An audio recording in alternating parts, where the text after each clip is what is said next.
practice yesterday, and they had Brad Marchand on the ice taking regular rushes after he missed the team's last two playoff games with an upper body injury. Jim Montgomery has not officially determined his availability for their next game, though. I will say he looked good. He's got boxes to check. Day to day, we have the extra day, which is beneficial for all of our players with bumps and bruises that they have.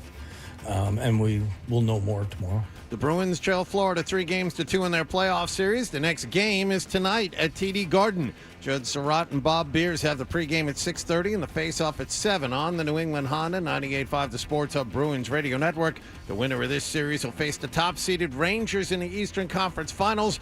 New York scored 4 goals in the third period for a 5-3 road win over Carolina to take that playoff series in 6 games last night. The Celtics have advanced to the NBA's Eastern Conference Finals. They'll play either the Knicks or Indiana in Game 1 on Tuesday night at 8 p.m. at TD Garden. The Pacers host the Knicks tonight down 3-2. The Patriots have signed starting center and team captain David Andrews to a 1-year contract extension through 2025 that includes $8 million guaranteed.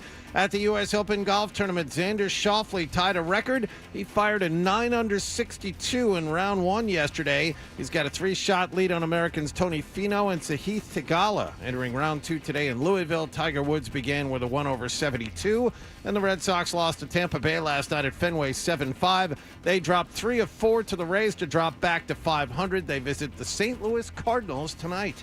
Sports Hub headlines are brought to you by Foxwoods. Stand-up comedian Nate Bargatze has just added a 4th show at Foxwoods Resort Casino. It's Saturday, September 21st at 3 p.m. Tickets are on sale today at 10 a.m. Visit foxwoods.com for tickets and info. I'm John Wallach at Boston's Home for Sports, 98.5 The Sports Hub. Your next update at 6:30. Marchand back of the net. He'll shoot, he scores! This is Brad Marchand. Every Bruins game on 98.5 The Sports Hub. Fred, hello. Hello. Hello. Mm-hmm. Hello. Hello. Hello. Hello. He's naked. He has a sword. Let's talk about cheese. Bruins are back from the West Coast. What the Is it okay to use this for the radio? Yeah. Welcome to the show, you sweet bitch. Mad as hell, and I'm not going to take this anymore. No. Instead of a gas bag. Oh, boy. Oh, Toronto. Hey, good morning, everybody. Good morning. We are the Toucher and Hardy radio program. We are in the Town Fair Tire Studios, brought to you by FanDuel Sportsbook. Make every moment more with FanDuel. And you can watch us on YouTube. It's How are very the exciting. How are the allergies, buddy? Search 98.5 The Sports Hub on YouTube and subscribe. I got to tell people to subscribe. I do. That I have to do. Now, I never... Did anyone else come into allergies as an adult? I have not. I never had them. And then I mildly got them. And then, we all... the allergies have kicked in completely now. It's very difficult for me. I'm struggling mightily.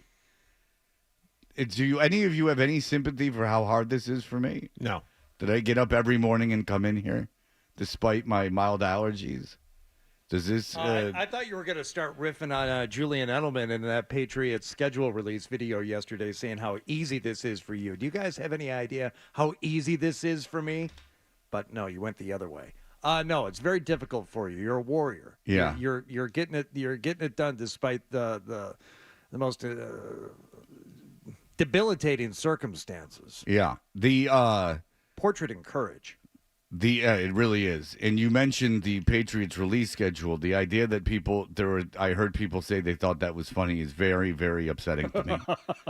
It really was upsetting to me. Like, it's very upsetting to me. Have you ever gone to like a Super Bowl party or something? Or like just happy, because you know how you don't usually watch TV with people you don't know very well. Like you watch TV with like people you're stuck with. Yeah. And then you're in a situation where everyone's watching TV, and then like the commercials come on and people laugh out loud at the commercials, and you're like, whoa, Jesus. It's like almost alarming, like disarming. You're like, what the hell are you, like, how often do you laugh out loud a day? Like, you're just always laughing at everything? Like the GoDaddy commercial or something? You're like, Jesus Christ. Like, you're bent over laughing at this crap? Hold on a sec. Dan just said progressive commercials. I like the progressive. Oh, like the ones you're turning into your parents? Oh, yeah. You laugh out loud at those, do you? I think those are well done. What he likes is he likes. You don't like those? He likes the women in them. Not Flo, the sidekick. Flo's sidekick, yeah. Do I like them? Not all of them, but I think some of them. Do I think they're bad? I don't. Do I think they're? If I was a ad agency and my copy people came to me and they said I have an idea for a commercial, I go fantastic. But I wouldn't sit there cackling, laughing like I was watching Delirious. Okay. What are the odds that something is going to make you laugh? I tell you, the last thing watching TV that made me audibly laugh was the first episode or two of Baby Reindeer. There was audible laughter. Yeah, but before that, as soon as you saw the lady, you started laughing. No, because you're very cruel. No, you're very cruel. You haven't seen it yet, have you? I've seen the first 2 episodes. Okay, so there are moments that made me audibly laugh, but it's rare. It's rare that I'd laugh at something on TV. What's the hardest you ever laughed at something on TV? I know. Oh, I think I know what it is. I know what it is, and it's completely random. Go ahead. I remember the first time I saw it, and it's problematic now in 2024. But as a kid, I watched Bill Cosby himself. You don't have to preface it by saying it's problematic. Well, you knew he was a rapist at the time. Oh, I knew. That's so funny to me. Fred, as a 10-year-old, I knew I could tell, but I laughed anyway. And you and the victims, no one knew. It's haunted me ever since. Until I couldn't breathe and my sides were splitting. That's the hardest I've ever laughed at anything I saw on TV. I mean, I feel so guilty for having him on the air back in 2007. Go ahead, John. You did? I know. I didn't know back then. He hadn't been to jail. His eyes, though, you could tell that I told you, Marcy and I went to see him, and it was probably 2008. It was our 5th anniversary. Oh, that's probably when I had him on, yeah. Yeah, and it was the most incredible comedy show I've ever seen in my life. He did 2 hours and 10 minutes by himself, no opener. And he never works out the material. It's all improvised. And he killed. Yep. Go ahead, Johnny boy. Two things come to mind. I remember I told you I saw Richard Pryor live on the Sunset Strip. I don't think this qualifies, but I was laughing by myself out loud alone in a theater when he started. It's a theater, not TV. But okay, go ahead. You're TV, on time. You're on. Seinfeld. When Jerry is scared of Crazy Joe Davola, so he locks his apartment door, and Kramer tries to get in, and the door's never locked, but Kramer tries to open the door and whacks himself in the face. I don't know why that was very funny to me, but I could not stop laughing. Okay, I can relate because mine is when I was in middle school, I was at my friend John Heller's house, R.I.P., and a episode of the new Make Me Laugh came on. And Gallagher came out to make the person laugh with a bag. Gallagher, crappy prop comic Gallagher. Sure. I'm not kidding here. He came out with a bag. He put his face in the guy's face, reached his hand in the bag, and went, hey, and pulled out a thing of hay. And that's the hardest I've ever laughed in my entire life at TV. I don't know why. I remember it. I remember sitting on John Heller's floor. Makes no sense at all. It's a dumbass thing. That's exactly how I felt. I was sitting on John Heller's. It's a moment captured in time that on my deathbed I'll remember. I couldn't stop laughing. Yes. I couldn't catch my breath. That's the hardest I've ever laughed. All right, we got to discuss this. Hardy brought it up before we went on the air. Dan, go ahead.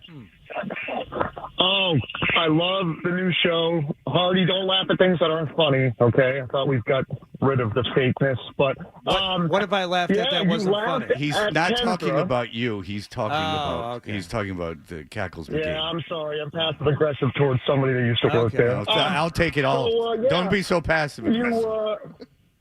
You laughed at Kendra when she said there's probably going to be some low scores at this course. And you're like, oh, this is a long course. I don't think so. 9 under, 5 under, 6 under. Right. I don't have a calculator, but those scores are going to be pretty close to what she said. 17 under, 18 under. Thank you, Dan. We'll see. I wasn't paying attention during that part of the show, but because we were talking about golf, and then I just turned my brain off and let Hardy roll. But you're talking about the PGA Tour Championship. He brought it up, so everyone's going to get mad at me, but Kendra Middleton was in here doing her gambling segment, and she said, apparently, because Hardy reminded me, I was not paying attention during this, but Hardy felt bad. He mentioned it to me before we came on the air. She said, I like, an under 20... What was it, like a 20? What's the bet? She said that she said these guys are going to get to 20 under par. So meaning, I didn't explore it too much, but I guess that could mean anywhere like the winner could be 21, 22 under, or even just 20, and then 19, 18. And I laughed and I said, I don't think there's any way they get close to that. So I was thinking about it. As Xander Schauffele went out and went 9 under yesterday. Now, number one, it was a PGA Championship record opening round. It's just really remarkable that he was able to do that. Which makes it all the more impressive. No, it makes it all the more unlikely. Which makes it all the more impressive. That's kind of gambling, Hardy. If you get something I'm sorry. That's right. I forgot the tournament's over now. Now it's done. 3 more rounds. Let me tell you what happened. Let me tell you what happened. Do you like that gambling? Like I had this parlay that's going to win me $2 million. Well, that was unlikely. Yeah, yesterday you're not interested now about golf. So now that I've got you back, now that you've returned to the program, let me explain something to you. Well, allow me to mock you. What they will do, I guarantee, is they will look at those opening round scores at Valhalla and say, all right, let's double cut these greens. Let's then roll them, and let's let that rough grow. Don't touch it. Don't do anything. It's going to be like a 70s porn. When you double cut the greens, that makes them quicker? Is that how it works? Yeah, they're unputtable. I see. The guys are going to be completely mystified. You cut the grass. It's like a tabletop type of situation? Yeah, so this is what the guys were saying when they got off the course yesterday. The course was gettable. It was soft. It was, prime for scoring conditions. The people at the PGA and at Valhalla will do everything they can to make the course tougher. And as we have seen in the past, the U.S. Open that was here in Brookline, Fred, the club that you went to, I believe you went to a wedding there. At the Country Club. I got big friends. Yep. Yeah. Went to a wedding. Yep. Matthew Fitzpatrick in the opening round shot 68, and they're like, oh boy, 16 under par is going to end up winning the U.S. Open. That's a bad look. Do you know what Matthew Fitzpatrick ended up winning the U.S. Open at that year? 6 under, because they said, okay, good for you going out there and shooting a 68 in the opening round of the U.S. Open. Tournament ain't over. This golf course, and we have ways of making sure that doesn't happen again. They're going to let the grass grow for 2 days. No, they're going to cut the grass in certain places, and they're going to let it grow everywhere else. Can you imagine the amount of the inches grass is going to grow in the course of 10 hours? Yeah, they're not going to touch the rough, and they are going to cut the greens, and they're going to keep those fairways. Look, I'm going to start watching it now because I want nothing more than 30 under. Okay, here's what I will say, and I was thinking about the number. In order for me to say I was right, it didn't get anywhere close to 20 under, I think the cutoff has to be 15. If it gets to 15, I will say it's a push. 14 under, and anything below that, 13, 12, 11. What's the low score? I'm right today. And if it gets to 16 under, I will be generous and say Kendra was right. Somebody got close to 20 under par. Okay. Is that fair? What's Is that the fair low with score everybody? today? What's the low score today, then? No, someone shot a 62. No one's going to get a 62 again. What's the low score today if they somebody will shoot 65 today. That's still pretty impressive. It's very impressive. So that's 6 under par, right? I believe. Yeah. I think it's 7 under par. No, I think it's a par 71. I think Ooh. Oh, wow. Wow. Yeah. Hey. Yeah. I thought every course was 72. No. No. No. No. You are something else, boy.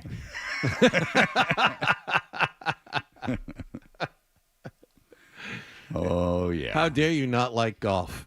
I like playing it, okay. Yes.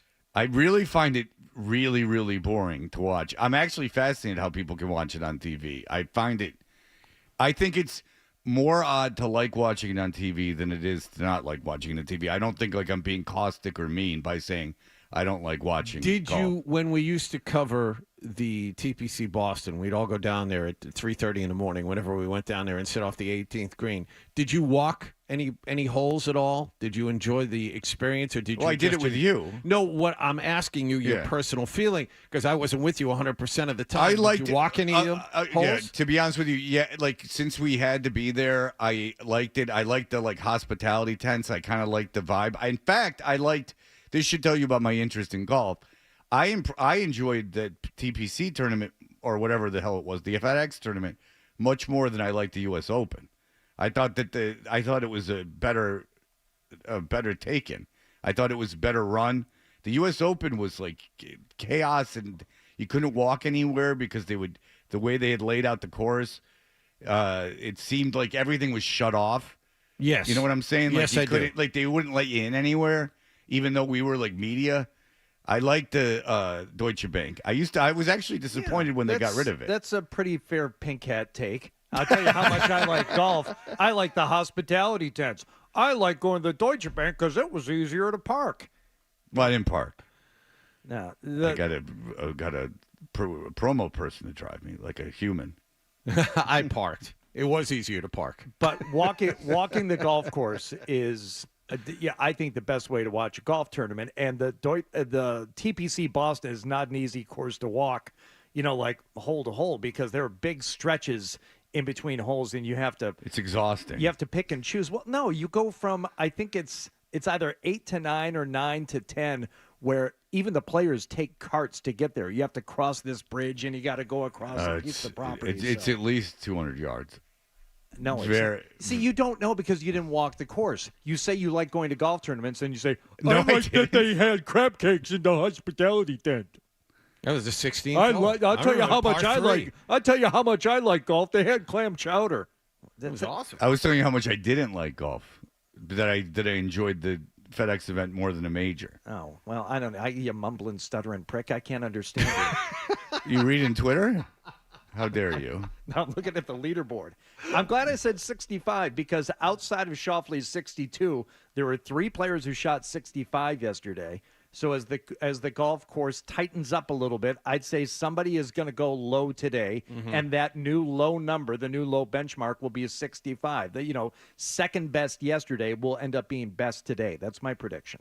And then each day it'll go back. And if it's not Schauffele, yeah, probably. That's just major championship golf. The lowest round in a tournament is generally not shot on Sunday. Somebody is going to shoot the lowest round of the tournament on Thursday or Friday. That happens in, a lot of majors. That's just the way. That's the way they set up the course. That's the way they want it. They wanted to get tougher as the tournament goes on. Dan, not Dan O'Brien, but Dan the caller, why did you wind up party like this? You got them all frazzled at 6:00 on a Friday. You know what? I'll say this, Dan. I'll be talking to you Sunday morning, bright and early. Sports Hub Golf Club. This, by the way, we'll get to it later in the show, but this the Globe did a tournament, I guess, I don't know when they started it, but about the best SNL cast members of all time. And not to blow it, but the final was Kate McKinnon versus John Belushi, which is funny enough. The final 4 was John Belushi versus Dan Aykroyd versus Kate McKinnon and Tina Fey. They set up the bracket. The brackets were stupid, but it just shows you exactly who's participating in online contests. It's actually quite funny. Let's put it this way: Garrett Morris won a round. Oh, who did he face? I'm just going to say now, Garrett Morris won a round. Cicely Strong won a round. It only matters if Ellen Cleghorn won a round. No, but there's worse. Worse. I'll give you one that's worse. Garrett Morris. I'll do it right now. All these people are good. Norm Macdonald won. That's good. Al Franken won a round. Kevin Nealon won around, but he was against Kevin Nealon won around. Tim Kazurinsky, did he win around? No. Okay. Jane Curtin won around. We could do this all Leslie Jones run around. Oh, Leslie okay. Jones is one of the Okay. funniest All right. people ever. No. Charles Rocket, did he win around? Charles Rocket got kicked off for saying a swear. Yeah. Charles Rocket was going to be the new Chevy Chase, my Yes, friend. he was the guy who hosted after the original cast left. He was the update guy, He right? was Dick Ebersol's hire. You know who else was on that cast? The young Gilbert Godfrey. Oh, yeah. And the secretary from Dream On, the HBO nudie comedy. I will, if you want to hear a total nerd explode at a dumb contest, be tuning in later as I review this SNL thing and give my takes. It'll be like Hardy talking about golf. Inside and put you to sleep. No, that's not fair. The SNL conversation will be much better than any golf conversation. Oh, please. Don't do that Don't to be yourself. humbling. Don't humble yourself. No, because Kate McKinnon isn't bad. No. Kate McKinnon is certainly a good cast member. She's a star. She's a star, but No, but she's not the funny. That's why I got into it, because Kate McKinnon. Well, John Belushi is not one of the best cast members. Those original episodes are impossible to watch, and I was obsessed with the Blues Brothers, but the Blues Brothers aren't funny. Like on SNL, they're not funny. It's just white guys singing old blues songs. I mean, that's literally what it is. The Bees weren't funny. Like, it's not funny, and I understand it's almost 50 years old, and it's not going to stand up. But a lot of this stuff stands up. First of all, Eddie Murphy the reason SNL's on the air right now is because of Eddie Murphy. They were about to cancel. This is a fact. Lorne Michaels left after 1979. They were going to get rid of Dick Ebersol. Some lady, French lady, took over in 1980. They fired him or after that. Dick Ebersol took over. And they were going to get rid of the show. And think about it. Why wouldn't they? The original cast was gone. They had failed with another cast. They were just going to get rid of it. Like, okay, like if Seinfeld and Kramer leave Seinfeld, you're going to get rid of Seinfeld, right? Yeah. Like, you gave it a shot. It didn't work, so you get rid of it. It's like everything else on TV. Eddie Murphy was on a cast with Joe Piscopo, who's okay, and no one else. And Eddie Murphy was such a big star when Nick Nolte bagged out because was a terrible drug addict. Bagged out of hosting. Eddie said he was sick. I remember this episode. Lionel Richie was the musical guest that week. Eddie Murphy was the host while he was a cast member. Yeah. And he said, live from New York is the Eddie Murphy Show, and it pissed off the entire cast. All right, so we will be back in just a moment with everything that happened last night, including what is going on in the NBA playoffs. What's up is down. What's down is up. More touch.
Hey, we're Toucher and Hardy. Hello, people. What happened last night, Hardy, on the Toucher and Hardy show?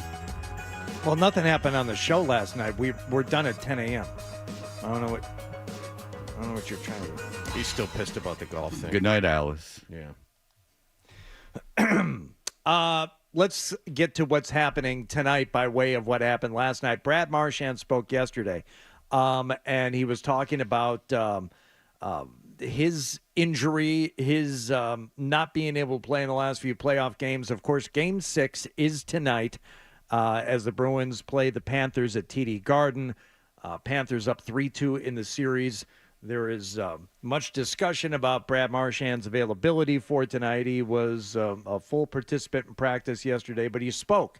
He spoke about Sam Bennett and about how things went with that play. I think you got away with one, but I mean that's part of the game and definitely part of playoff hockey. Yeah, it sucks to be on the other side of it. That stuff happens. So I'm not going to sit here and complain about it. That's part of the game. But yeah, I think you got away with one, but it is what it is.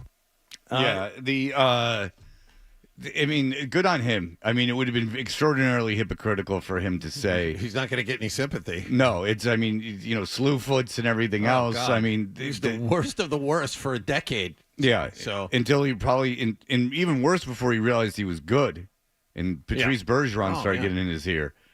But good for him. Good for him taking it. Good for him. That's the way you do it. But it gets better. He plays hard. He's an extremely physical player, great player for the group. I think he got away with a shot, but, I'm not going to complain. I mean, it happens, and that's part of especially playoff hockey. Oh, yes. Tell us more about the playoffs, please, Brad. That's part of the game. I mean, it's part of playoffs. People don't want to say it, but part of playoffs is trying to hurt every player on the other team. And the more guys you take out, the more advantage your team has. And, people don't say that, but that's just a fact of the game. And so every time you step on the ice, someone's trying to hurt someone. That's just how it goes in playoffs. And that is fantastic. It's so good. That is fantastic. I've never and heard this, ever. It makes playoff hockey by far the best. Now it's by far the best. In a world where basketball teams are conceding playoff games like in the third quarter. I mean, they really are. I want to talk about that later with you, John, as you are the resident basketball expert. I mean, it's obviously what's happening. There's 50-point games, 30-point games. They're now conceding games in a sport where everyone played AAU together, since they were 12 years old. Where guys in football share agents and are praying together after games and stuff. In every other sport, in baseball, where you don't even slide on double plays now. There's a bunch because you're not afraid that the shortstop's going to put one in your chest. Everything has been so pussified, and everyone's become so as a collective a we. The idea that there's a sport truly with real animosity, like when we had the guy who was just okay on yesterday, Mike Rupp. Yes. When we had Mike Rupp on, boring. But then he said when Sean Avery stood in front of Marty Brodeur in the playoffs, they wanted to kill him, and it went 2 seasons, until they won. But he still wanted retribution. 2 seasons later, that makes you still like sports. The idea that, because even kids now, but not only when they play, don't truly hate each other. This hate, this willing to hurt someone is fantastic. And the pathological honesty that Marchand is putting on display here, where he's just saying it. And I don't know if he's going to get any pushback from it from coaches or players or anything. No coaches or players are going to push back at all, because then you'll seem like a total puss. But the league will probably. I don't know. I don't know how it works. You can't fine him. You can't. No, you can't fine him. I'm just saying, if anyone says to Marchand, it's hey, we all know that, but maybe you shouldn't have said that. We're so glad that he said it, because this is what we want to believe, and hearing him say it makes me believe that it's true. He's trying to hurt someone. That's just how it goes in playoffs, and any time you can get an advantage on a team, it's going to help your team win. That's part of the benefit of having a physical group, and that's why you see teams go the distance with big D-core and physical teams. And it's why you rarely see teams that are small and skilled go far, because, they get hurt. That's part of it. You'll never hear anything like that again. I mean, I hope we all can stop for a second and realize that that interview with Brad Marchand stands alone. You haven't heard anything like that before, and you're probably not going to hear anything like that again. That was something to remember. In a sea of hundreds and thousands of athletes basically saying nothing in front of cameras and microphones. And podcasts. I mean, you have more access to athletes than you've ever had. Hours of breaking things down in boring tones. That stands alone. You will never hear anything like that again from an athlete. Analysts are too scared to say something like that. Like, the analysts don't even say stuff like that. And if the league was smart, they would counter-program against the NBA because that's really their competition, right? Mm-hmm. Like, I would counter-program that. Fights. We really care. You know what? That would be my my tagline. We really care. NHL playoffs, we really care. And I obviously wouldn't, diss the NBA. I mean, I would. But they wouldn't. But I would sell this like you couldn't sell anything before. I'd go in a pussified world, me included, where I don't want to fight anymore. But in this world where everyone's on the same team, everyone's got the same agent, there's no loyalty to the uniform, where it's all about money. There still exists something where there is true animosity and true violence. I love it. Very much. Now, as to whether or not Marchand plays tonight, Montgomery? I don't know since when. No, forget. You know what? Forget it. Let's hear from Brad Marchand because he's the one telling the truth about things. You going to play? Hopefully, yeah. Just going through the steps and we'll see how tomorrow goes, but hopefully. Okay, you don't put going him through in the front of steps. Tomorrow is today. He's on step 4. All right, there. He's taking a very thorough personal inventory. Short of a relapse, and with concussion. Well, don't say that. He's only on the 4th step. Let's hope not. But you don't put him in front of microphones and do interviews unless he's going to play. No, and he did a full practice. Full practice. Yeah, he's plus playing. You do interviews afterwards. Yeah, he's playing. There's no doubt about it. He's playing. I guess conceivably stranger things have happened, but I would guess the bet's weird, off the board. Yeah, wake up in the morning and then something weird happens. But short of that, he was good enough to go yesterday. There is one thing that Montgomery said yesterday, which is interesting. I don't know if we've talked about it here or I talked about it elsewhere, but the whole idea of home ice in hockey. I don't know since when, but I would say teams are better on the road. There is a negative side to playing home is when your fans start to boo you, it impacts your players. It just does. We've seen it with other teams. We saw it in Toronto. We've seen it here. And I think we have talked about it, Fred, and with Wallach, how going on the road and how a hockey team, Bob Beers, has said, oh, no, you play better on the road because you're away from the distractions of family and friends, and it's just about hockey. All you're doing is hotels and hockey games. That's it. So... that's the thing is that Jaffe said when he was in here, yeah. Jaffe and Beers, they both said, because remember when the Bruins were playing bad and they had that massively long homestand, and they both were like, that was in and out of the All-Star break. I remember that. Yeah, they were like, they need to get out of town. They need to get away from their families. Like, they need to bond as a unit. Beers always wants to get the hell out of here, too. Everyone else bitches about traveling. Beers, he's still got in his blood, baby. He's like, I'm going to Winnipeg. Let's go. I'll sit under the tanning lamp there. Winnipeg in February. Let's go. No, because he has 2 bags, one with clothes and one with just a sun lamp. Right. And he just puts it in his hotel in Winnipeg and tans. You can take 2 bags. Yeah. All right. You mentioned the NBA. We'll talk about what happened last night. I need John's opinion of. Why don't you just do it, John? Why don't you take control of what happened last night and tell us what happened last night between the T-Wolves and the Nuggets. Oh, boy. Oh, boy. Hand it over to Wallach. Oh, boy. He's done too much. He's great at it when you're gone. Wallach does what happened last night. He's fantastic. No. Now you're lying. Yes. We're going to let John talk about a game that happened last night? Hand it over to him. You know what? Fred seems really nervous, Hardy. Maybe you should do it. It's already been decided. You have to write it all out. If you don't write it all out, there's no hope. No, I want it off the cuff. All right. Just straight out of the beak. That's what I want. Okay. He watched the hockey game last night, which I'm very impressed by. Yeah. All right. Third period of the hockky game last night was great. All right. We will have that. Period of hockey. A whole I period. think it's impressive. It was on late, and it was didn't involve the Bruins. I do think it's impressive. I guess I would have put it on if I knew what was happening. Yeah, stick that in your putter and smoke it. That's right. Oh, and then you blew it with a horrible line. Forget it. You can take the rest of the morning off. All right. You don't have to do the next set. You can just right. go home. All right. Cicely Strong, by the way, won a thing. Who was in the contest for best SNL cast member. What year was that? I got to look it up. All right. Robert Downey Jr. year. He also did very well. Yeah, well, that whole cast wins. Yeah. Well, Lovitz is in this thing. All right. Anthony Michael Hall. Chris Kattan. Let's go. Well, Chris Kattan was a star. Kattan, I had moments. He didn't have much. He's very injured. He injured himself. All right, we'll be back here at the headlines. Sports Hub headlines.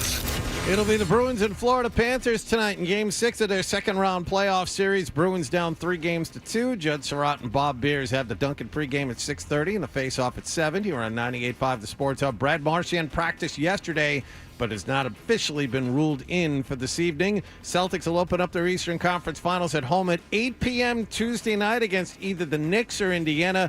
The Pacers will host New York tonight, down 3-2. Patriots have signed offensive lineman David Andrews to a one-year contract extension with $8 million guaranteed. And the Red Sox lost to Tampa Bay last night, 7-5 at Fenway Park. They visit the St. Louis Cardinals this evening.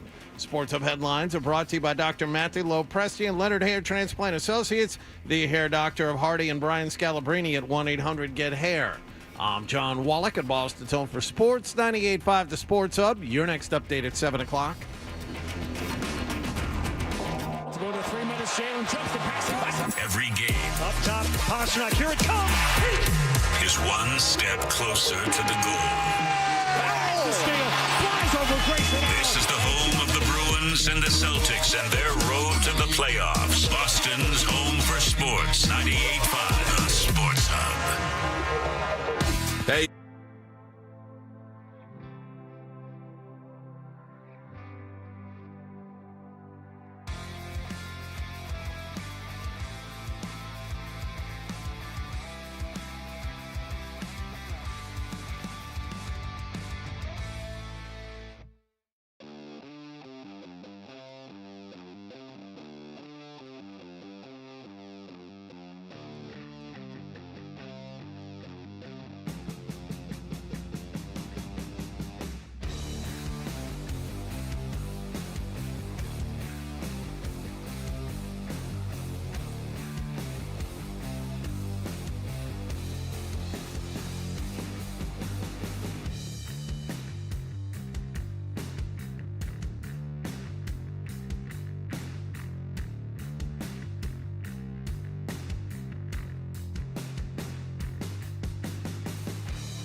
Hey, we're Toucher and Hardy, brought to you by FanDuel Sportsbook. Make every moment more with FanDuel. All right, here we go. You guys have worked it out. You take over. All right, so what do you need from me here, Hardy? Oh, there you go. I have no idea what I'm supposed to do here. Excellent job. You mean about last night? How does this work again? I'm sorry. Fred's here, so I clearly am lost completely. I have no idea what I need to be doing. There was an NBA game last night, Fred. Minnesota against Denver, Game 6. Do tell. You remember the first 4 games, the road team was victorious. We left Denver for dead, down 2-0 after losing both games at home, but they won back-to-back games in Minnesota to tie the series at 2 and then blew the Timberwolves out in Game 5 to take a 3-2 series lead. So last night, Game 6, Denver looking to finish the series off. It was not to be, however. The Minnesota Timberwolves outscored Denver 31-14 in the first quarter. They held Denver to 9 points in the fourth quarter and absolutely blew them off the face of the map. They won by 45 points last night, Minnesota did, 115-70. This game was over by midway through the third quarter, and then Denver started resting people to get ready for Game 7. And what's interesting is that Denver got out, I believe, to a 9-2 lead and still and then Minnesota rolled off 20 straight points. Okay, so this is what's going on. We've seen in the Knicks-Pacers series, there is, the Knicks will win by 30, and then they'll lose by 20 in the next game. And then they won by 30 in Game 5, right? 121-91. Yes. So obviously, John, teams are conceding. They're conceding games at some point. And I don't recall this happening before. I've seen teams get up off the deck after getting beat and win the next game, but I haven't seen such wild momentum swings in multiple series like this. Yeah, so obviously during the course of the game, coaches, it's one thing to rest players with 5 minutes left in the fourth when you're down 30. Right. I understand that. But it's almost like there's no pride. No one cares. The amount we lose by, it's a very logical thing. The amount we lose by doesn't matter. It's still a loss. This is going to Game 7 no matter what. Might as well just let them win, and then we'll go about our business, which is a very, very strange way mentally of doing things. I can see it with the Knicks only because Thibodeau only plays 7 guys. So, okay, if I have another game to play, let me get my 7 guys off the floor. But I said that I get. First of all, Thibodeau has only done that once. When they won by 25, I'm agreeing with you. He should do that. But when they won by 25, you recall that they had 2 guys that played over 40 minutes. But the thing that's interesting to me is that it's not just – they're obviously not just conceding the last – because even if you were down 20, you can conceivably come back from that. And as you saw it last night in the first quarter, Minnesota went on a 20-0 run. You can conceivably come back from that. So I can see with 5 minutes left pulling my starters – but the idea that teams like Denver gave up in that game. Especially in today's NBA, where if you have a 15-point lead with 4 minutes left, you don't have the game put away. People scoring, everyone is so skilled, and the ability to get down the floor and score is ramped up exponentially. 15-point lead with 4 minutes left. The game's not out of hand. No, because what if a team gets cold shooting? Exactly. What if they can't make their free throws? There's a lot of things that can happen. Threes now. Yes, it's a very dangerous, very quickly. Yeah, it's a very dangerous thing. And back in the boy, I'm getting old. Back in the day, you couldn't see conceding.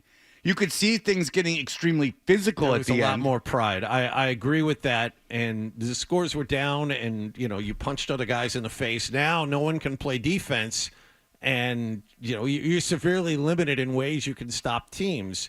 So if you're down 20-25 late in the third quarter, we saw it with the Celtics this year twice.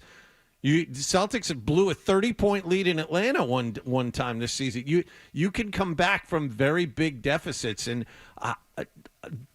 an NBA champion has never been blown out the way Denver got blown out last night. No, and to the point of them conceding 9 fourth-quarter points for Denver last night, they just stopped trying. And when you look back on the game, obviously Anthony Edwards was doing some incredible things, but he only ended up with 27 points. It wasn't like he dropped 50 on them in order for them to win by 40 points last night. It was a bunch of guys in double figures, and then you look at Denver, who got nothing from the bench.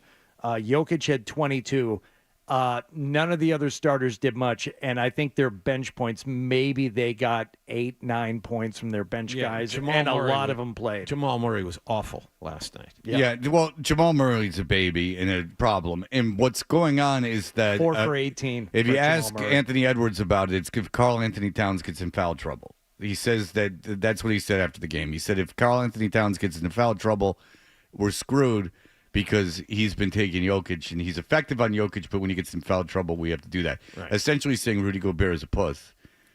Yes. Which I've said now many, many times today because I am so fired up with this Brad Marchand audio. Yeah. But this is like the antithesis of what's going on in the NHL. All right, let's. There was a fabulous NHL game last night. So Johnny, Carolina, Carolina, he's doing down 3-0, wins back-to-back games, and has home ice for Game 3 against the President's Trophy-winning New York Rangers. So the Rangers have blown a 3-0 series lead. It's 3-2, and Carolina at home takes a 3-1 lead in the third period. Seems like the game is over, right? Wrong, Fred. Rangers doubling it here. Redbird, they score! They score! The Rangers lead it 4-3. Oh my goodness gracious! Chris Kreider with a hat trick.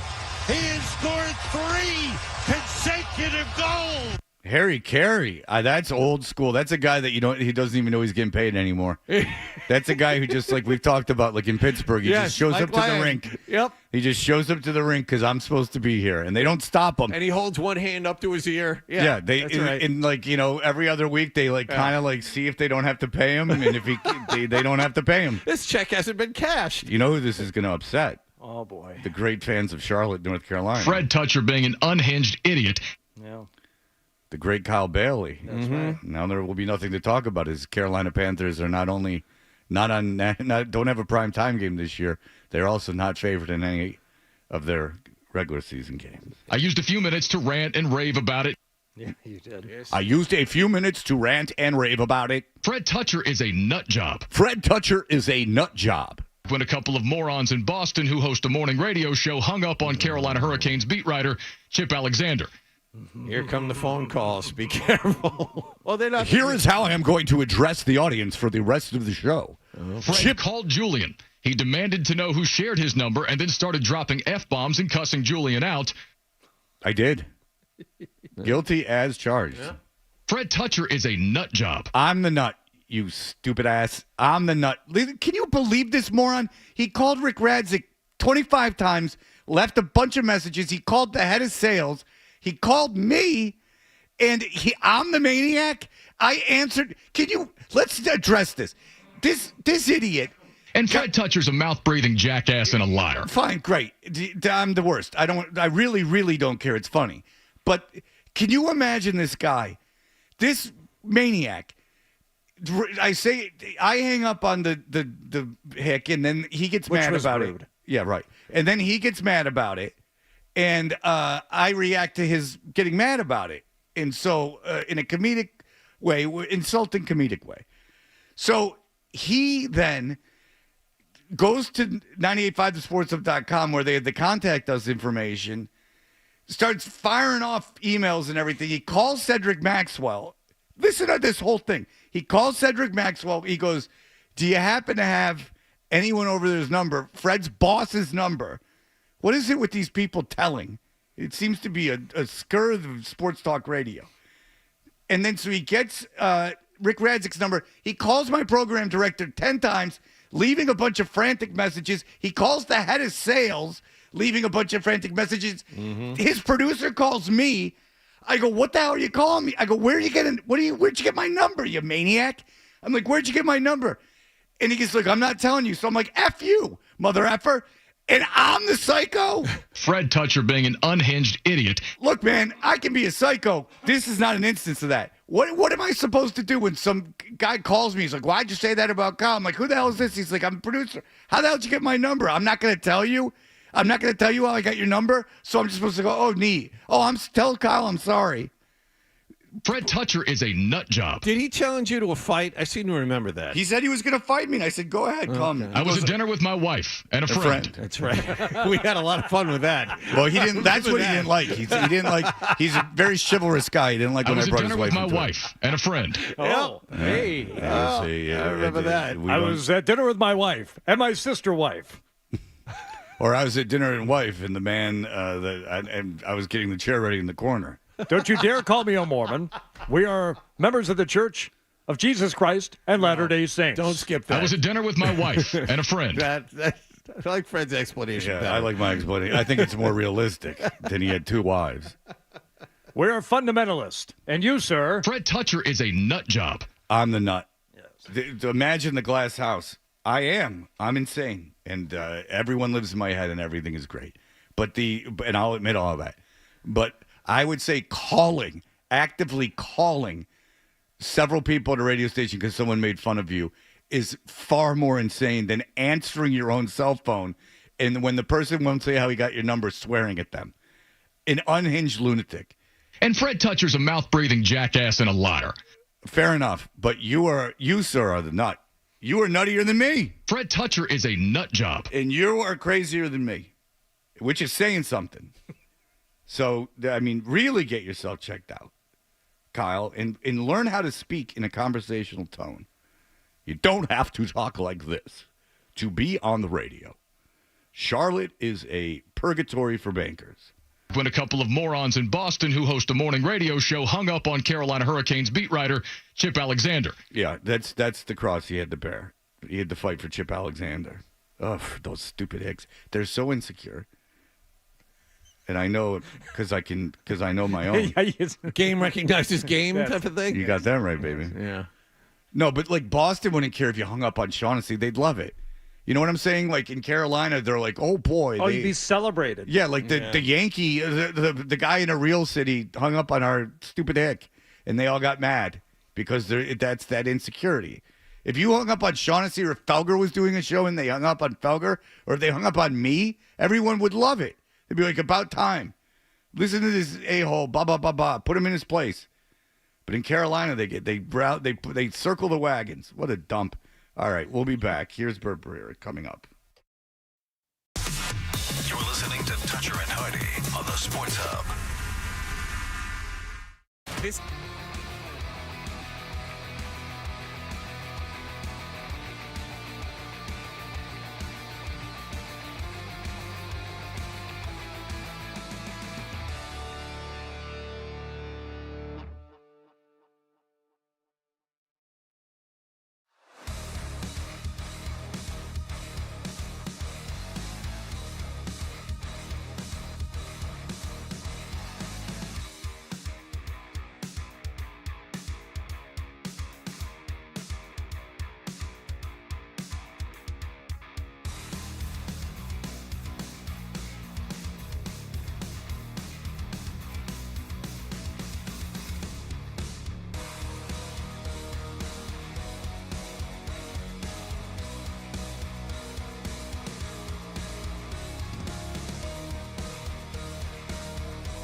hoping to have Brad Marchand back tonight when they play Florida at TD Garden in another do-or-die game. The Bruins trail the Panthers in this playoff series 3-2. And after Marchand sat out games 4 and 5 with an upper body injury following what Bruins fans believe was a cheap shot from Sam Bennett in Game 3, he met the media yesterday. I think you got away with one, but I mean, that's part of the game and definitely part of playoff hockey. Yeah, it sucks to be on the other side of it. That stuff happens. So I'm not going to sit here and complain about it. That's part of the game. But yeah, I think you got away with one, but it is what it is.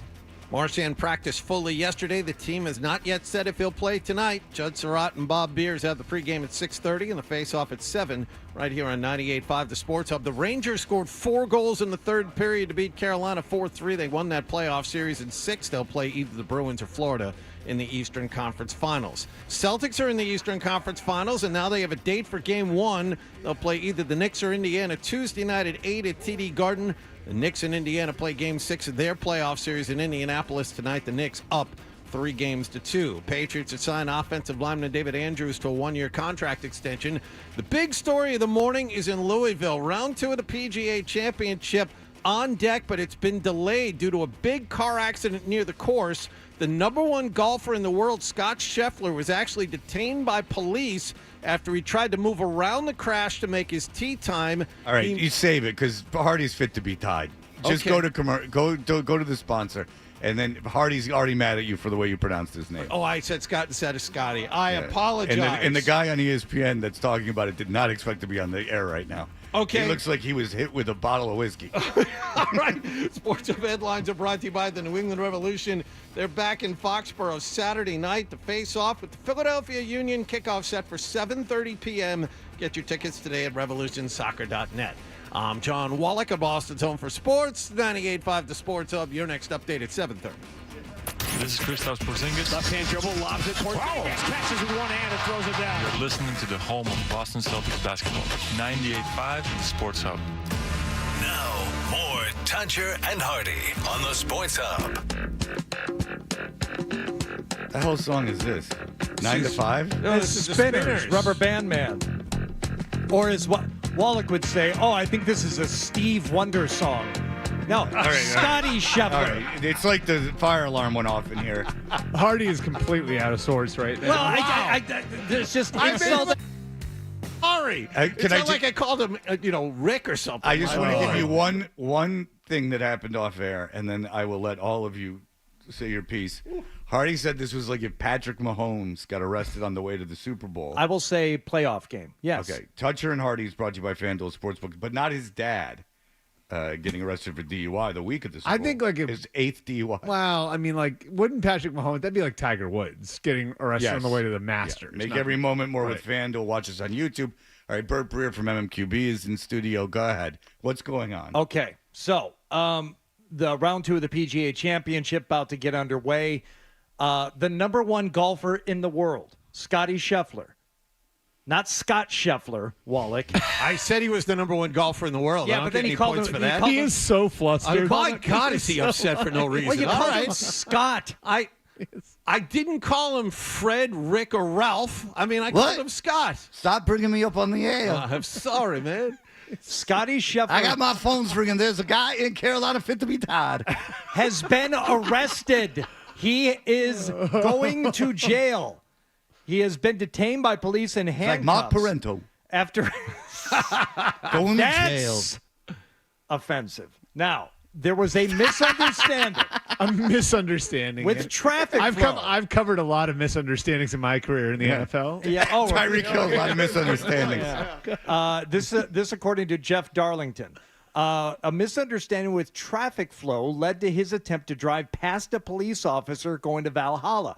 Now, Scotty Scheffler is scheduled to tee off at 8:48 this morning. So he's getting to the course about 2 hours early, as a lot of these guys do. He's going to warm up. He's going to do all the stuff, blah, blah, blah. Okay, so he wasn't No, late. he's not. So he wasn't late. So he wasn't late. Was not late. Not late. He's just trying to get to the golf course. There was some kind of an accident. It sounds like Scotty Scheffler tried to go around the accident.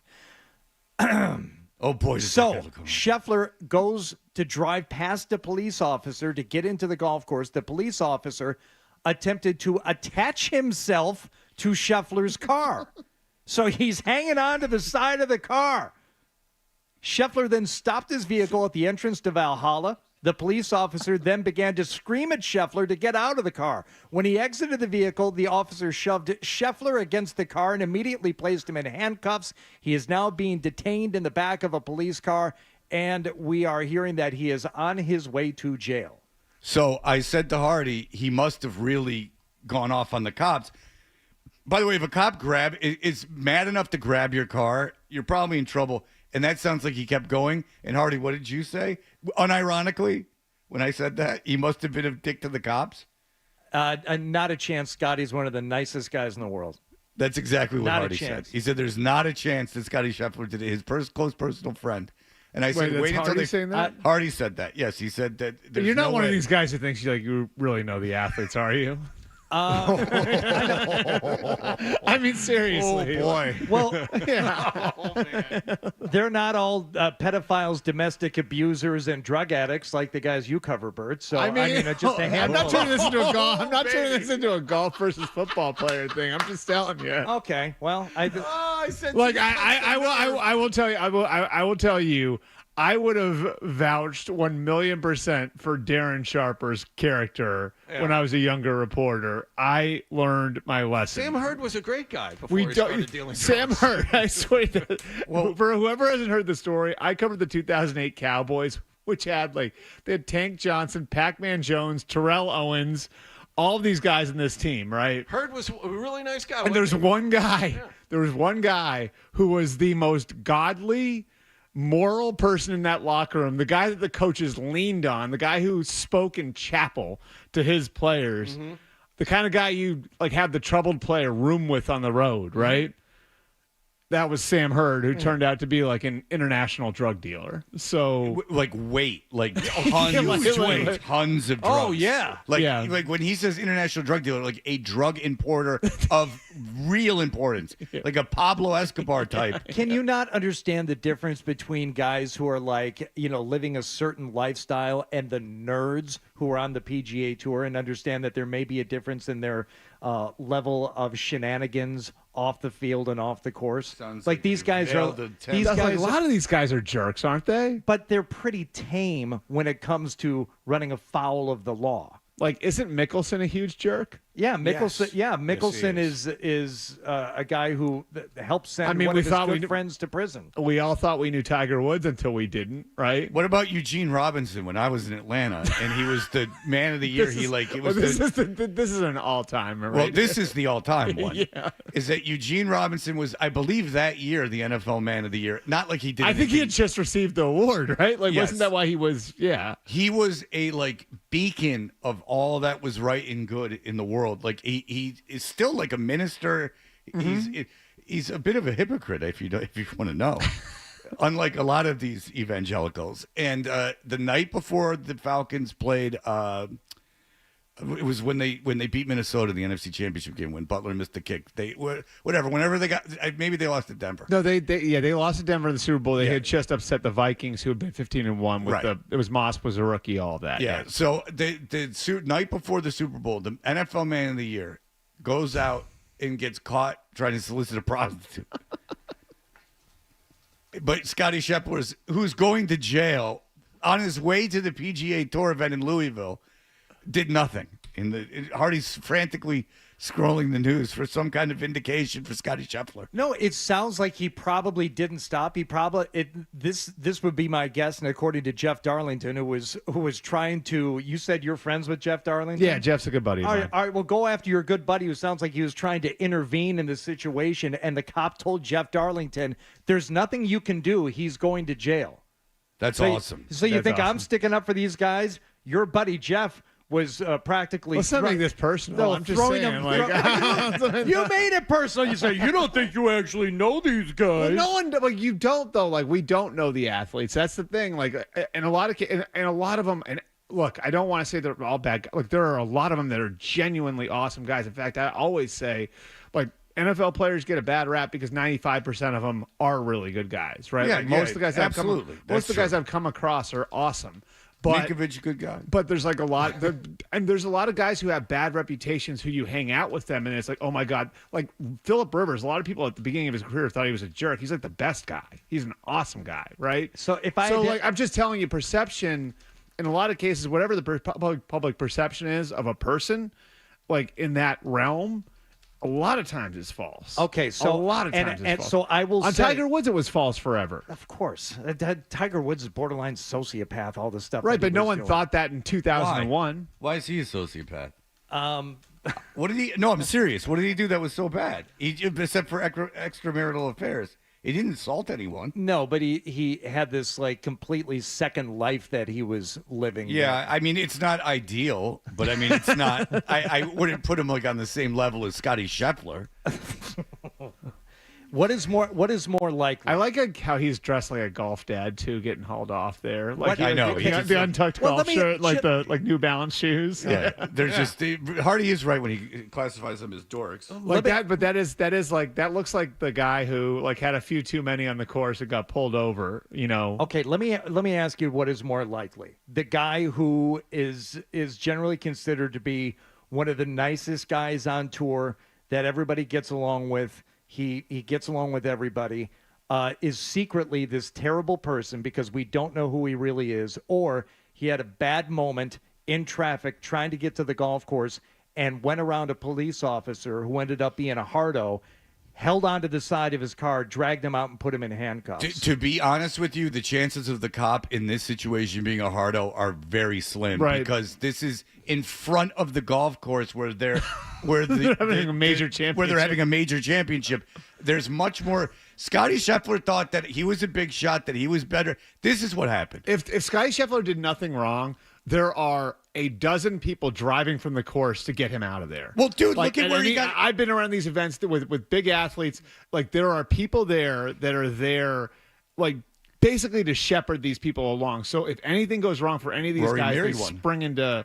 They spring into action. Rory married the woman that drove him around. That's not a joke. I mean, he did. Now they're divorced. Oh my God. This doesn't get to like I would just say, Hardy. From my experience, this doesn't get to the point where there's like live coverage on ESPN if he did nothing wrong. I agree because it gets cleared up in a second. I have to say this. There's live coverage because he's the number one player in the world. No.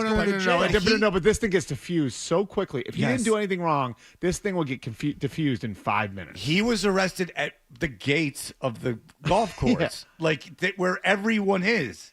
Like, if anyone was ever going to get off, like, I would expect, like, someone to intervene. For me, it would be like even lowly local radio personalities. I think you're giving too much credit to the notion that there are people there to shepherd these guys. I would say let me finish, please. He's literally driving himself to the golf course. You don't know who Scotty Scheffler is from the number one player in the world. So you think that every cop work in every detail, or maybe a guy who got called in because there was an accident out front, automatically knows who Scotty Scheffler is and when his tee time is today and how important he is to this tournament? You're giving way too much credit to the idea that everybody at Valhalla and every law enforcement official knows who everybody is at this Someone was tournament. killed. This was an active If someone steps in, hang on. Yeah. Someone was killed. Dan, say it. Pedestrian killed by a shuttle bus outside the entrance. So perhaps could it have been an active investigation as you're trying to drive around it? You may have impeded or driven into somewhere where the police were doing an investigation where someone was killed. A murder investigation. It's a shuttle bus. A homicide investigation. Someone lays dead and Scotty Scheffler thinks he's more important in this mortal plane than the person who died? I'd say Scott the Scheffler. best case scenario. Watch where you're going. I would say the best case scenario is that Scotty Scheffler was a jerk to the police. Like, I think that's the best case Dude, scenario. the cop grabbed his car and Scheffler kept driving. And look at how he's dressed. It's very, very, very Tony P in DC like. Oh boy, he's really stepping in it now. Scotty Scheffler and all the paraphernalia they're going to find in that Mustang that he was driving. His wife just had a baby. Oh boy, Their first child. And then the baby's going to grow up in shame from a father. Some example this sets. What if he's like, what if the judge is hard? It's 7 o'clock in the morning. There's no judge there to get him out. I was just gonna say he's sitting there for a while. Yeah, he's sitting there for a while because everyone's got to. The judges all got to show bumped up to the front of the docket because he's Scotty Scheffler. No, he very well might be, but there literally has to be a judge there. Like, if you've ever been arrested, you can be arrested for nothing. As soon as they book you, like you're screwed. Like if you get booked on if you get arrested on like Memorial Day Friday at like 6 o'clock at night, you're not getting out till Tuesday. Like, no judge is coming in over the weekends, generally, to let you out. I mean, I've had friends get arrested, and they're just like, it's tough as. They're not getting out. I just got to see if I can cash out this Scheffler bet right now. It's probably off the board. Make a few bucks back on this right now. Oof. And it's not like he had a long drive, right? Like, they all stay on the course, right, Hardy? I don't know. It's like a courtesy vehicle. What is it with these athletes getting in accidents, these golfers, like Tiger Woods in California, going to the tournament, going the wrong way down the road? What's going on with your people? Why, Hardy? I can cash it out. Come get your boy, Hardy. Oh. Here you go. From Dan Wetzel, a very respected writer. Scotty Scheffler would have ranked number 1 on my list of athletes least likely to be detained by police. It's like all these white elitists are having it shoved back in their face. I lost $5. I just cashed that thing out right now. Good for you. They're not up yet. Maybe not. I only lost $4.40 on that $25 bet. Okay. Yeah. So cash out your Scheffler tickets now before FanDuel gets wise. That's what I would do. Sorry, FanDuel, but we got to do what we got to do. Oh, I'm sure they're really upset that we're mentioning them. We're using them as the go-to betting app. All right. Bert Breer is here. He is here rallying against the elite, protecting their own, circling the wagons, if you would. Shame. Some of us progressives are way more open-minded about these things. Let them rot, I say.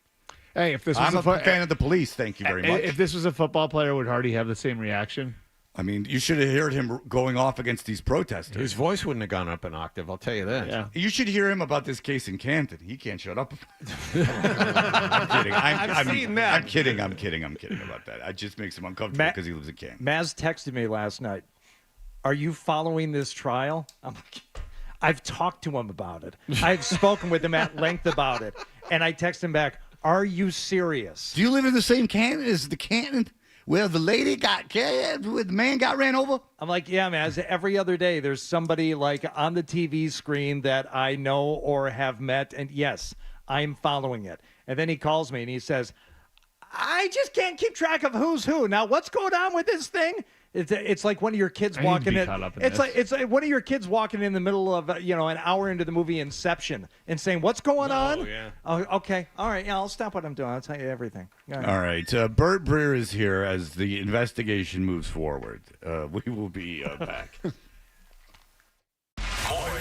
More Toucher and Hardy on the way on the Sports Hub. All right, you've heard a lot about how treating low testosterone can improve your sleep, your workouts, your energy levels, and more. But I want to talk about your sex drive, gentlemen, because low testosterone can have a significant impact for your desire for intimacy. We know about the gains you'll make in the gym. We know about the improved sleep. We know about everything. But this, gentlemen, is the joie de vivre, the sauce of life. Your desire to mate. Think about your partner, how happy they'll be. Think about if you don't have a partner, think about your finding love. All these things can...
B is in studio. My allergies, man. I was just at the throat doctor in Queen Bill Health. So hey, congratulations! Nice. That's you. Well, no. That's not why I'm saying it. Is that this voice thing is completely allergy related. I remember when you had the voice thing before. You had. What was it? An air thing? What? It was a humidifier. What were you huffing air from? I had a portable humidifier. Hardy, it was like an oxygen mask. He'd stick it up to his face in between, like during commercials, because none of us knew what the problem was at the time. He was diagnosed with, what was it called later? Leukoplakia. Yes, and so we didn't know that. We just thought he had dry throat and he'd yelled it out, I didn't whatever know it the either. case is. But the point is, in between, he had the humidifier up against the wall over there, and when we'd go to commercial, he would put the humidifier up to his face like an oxygen tank. Yeah. Like he was huffing, Like but he it was a huffing the air. nebulizer. It was like Yes. I was huffing. Actually, that was the thing. Why is Hardy in there? Is he freaking out about this golfer Yes, stuff? that's exactly what's happening. Yes. Was he in the other room really to get this golfing thing settled? He's a man in crisis. If you don't, He made me put on the headphones and turn down the thing so he could do something. Why did you make Dan? Why did you put on Dan's headphones in there? No, I had to put on my headphones, John, and turn the monitor down in here so they could listen to something. Ah, all right. So what were you listening to? We have audio of the arrest taking place. Oh, nice. Okay. All right, this is shouldn't Scotty sound so Scheffler excited about that. getting arrested, going into the PGA Tour Championship. This is breaking sports news. Come on, Hardy, if you're going to do it, do it. Thank God this is sponsored. Mike has it. Do we have it ready to go, Mike? Number 4 golfer in the world, Not Scott yet. Scheffler, We've got a long bed here we can talk over. has been arrested. He's the number one. Number And his 4 name golfer. is Scotty, damn it, not Scott. Scott Scheffler with 1 T. Don't act like you don't know who he is. He just won the Masters. His wife just had a baby. Which is very relevant at this point. Well, if your wife has a baby, it's free law. Like, it's anarchy at that point. You have a 24-hour pass the hospital gives you. What's that movie? It's where they let The Purge. The Purge. Yeah. It's like the Purge. Once you have You the were kid. talking about hall pass. So well, yeah. Once you bring a life into the world, you're allowed to take as many as you want. So if you don't know, the police were investigating a dead body. It was hit by a tour bus, and having just been by a PGA Tour event, that's of no surprise to me, in all honesty. And Scotty Scheffler says, "I'm above the law. Who cares about this dead body?" He drives by the dead body. This is all commentary. This is not news that you're doing. But go ahead. But this is serious. So a police officer was bad enough where a police officer attached himself to the vehicle. Is that not true? He attached himself to the vehicle, and then Scheffler stopped at the entrance to Valhalla. So who knows how long he drove for with the cop on his car? He yelled at him to get out of the car. He got out of the car. He put him in handcuffs, and this is now him. Scheffler had an Uzi. Why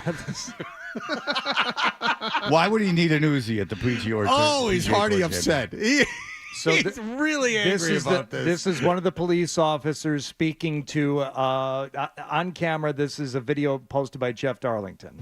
Guys. Is that Darlington's voice? That's Jeff. Okay. Step back. Back up. I'm back. Guys. What are we doing? I'm staying back. Here's the thing. Right now, he's going to jail. Okay. He's going to jail, and it ain't nothing you can do about it. Period. There's nothing you can do about it. Okay. Okay. Now, do you have First, a question? I'm media. I'm a reporter. Okay. So that's all. That's fine. I just want to make sure that's okay. known. But you need to step back over here now. No problem. You got it. Okay. Jeff Darlington would have been really useful in Vietnam, in the trenches. Hey, guys. Excuse me, guys. I loved Jeff's at the video going the whole time too. Yeah, like every kid. It's like that golf fight from last week where Yeah. the guy the guy's like, come on, stop it. But he's still filming. Yeah, but the kid called in, and he was a good kid. Yeah. So good for him. No, it changed my opinion in the golf. Oh, I did. I definitely did too. This is good dedication to the craft of journalism by Jeff Darlington that he's continuing to video. Hardy's face. Hardy does not like this. He really doesn't. This is not a bit. He's very uncomfortable. He's very uncomfortable about this whole thing. Or else we wouldn't be talking about it. The fact that you are this upset. His face, if you're watching on YouTube, I don't know when it shows his face. I don't know how it works. But he's like scrolling frantically. It reminds me of hitting the mention button. I used to work with someone. He's looking for any information he can find to defend Scotty Scheffler. Be real. Is it Scott or Scotty? I'm looking for information, Bert. Information, and then I will disseminate that information. Without editorial comment, Fred. Be Real says it's more like Scotty Scheffler now. He'll be playing at Alcatraz today. My goodness. Alcatraz today. That's Be Real, our old producer. That's very good. Very loyal. Very funny. Scotty Scheffler's also past the point. Like, there's this point in your life where it's funny to get arrested, and then it's not so funny anymore. Was it funny when you got shot in the leg with a rubber bullet? Yeah, I mean, I was still at the age where it was funny that you got arrested. Yes, like You got shot in the leg with a rubber bullet? You've heard that story. No, I haven't. Times. When I was in college, yes, you did. I know you got arrested in college. It's not that big a deal. But that was at the there were the campus riots, and I got hit in the. I didn't know that. Yeah, there were campus riots at Ohio State. There was like a string of them when I was there. Yeah, I mean they were. That had to be kind of fun. They were for the dumbest. It's not like Vietnam or anything. No, like, I understand. I mean there were campus riots because they were trying to shut down. Like every week at Ohio State in the spring there'd be a block party. And so they were trying to shut down the tradition of block parties, and kids were fighting against that. That was your Kent State, yeah. Do you think That's right. Do you think you deserve to be shot for that incident, Bert? I mean, I did run from the cops, so like maybe I don't know. I guess there was sort of a gray area. All right, so I have. But what I'm saying could there is be a gray area with the Scotty Scheffler situation? Here's the thing. Could there be? Scotty Scheffler's 27, so like when I was 22, it was. You're at that age where it's funny if you get arrested. It's still like funny if you get arrested, right? Did your parents think it was Scotty funny? Scheffler's right at the. Well, I mean, in retrospect, they probably think it is now. Yeah. 27's borderline. 27's like right there. He's got a real job, dude. And a kid. Like once you have a real job and a kid, it's not funny anymore. Like my antics at 45, if I was doing them at 25, would have been no big deal. Right. But the idea that I had responsibilities in kids made it like my problem is I didn't change from 25 to 45. That's my problem. So like once you have a kid, now he's past the point of being able to be arrested. Once you have that responsibility. I got I got arrested a few times but it was all before I was at the age where it was like, oh my God. It goes from like, oh yeah, that's kind of funny, or he's just being an irresponsible jackass, to like, it's creepy that you're getting arrested. You know what I mean? So there was riot cops at Ohio State. Were they like in riot You've heard gear? this story. So I have not. Okay, so like every weekend, my junior and senior year at Ohio State in the spring, there were riots on this set of streets where there were block parties every weekend. So the new school president had come in and tried to shut these down, told the cops to arrest anybody who was even close to doing anything wrong. So I was at my buddy's house, and it was this just massive, like 8-bedroom house, like one of those like off-campus type houses that's a rat hole that you could have a huge party in, right? So we're all in there, and the line for the bathroom's long, so I go around the side to go outside, and what I didn't realize, because I had been drinking for a few hours, was that where we were had turned into the staging area for the cops to go in on the block party. So the cops are being instructed, arrest anybody who's doing anything wrong, and we're going to prosecute them to the full extent of the law. And so I'm outside of this house party, like basically in the police staging area. And as I'm going, I hear a hey, and there's I see like a flashlight, kind of being. And I look over my shoulder and I just start running, and got hit in the back of the leg with a rubber bullet. That does seem excessive. Yeah. So. And then I had to go to jail. Then I had to go to arrested jail for trying to drive to a golf course. It wasn't a murder. They took me. Well, if I was Scotty Scheffler, I would have been able to get out of it in 2 seconds. He's not out of it yet. Your boy Darlington just said on SportsCenter, after a somewhat chaotic and confusing exchange as Scheffler tried to enter the property, Scheffler tried to continue driving onto the golf course, and the officers started yelling obscenities at him.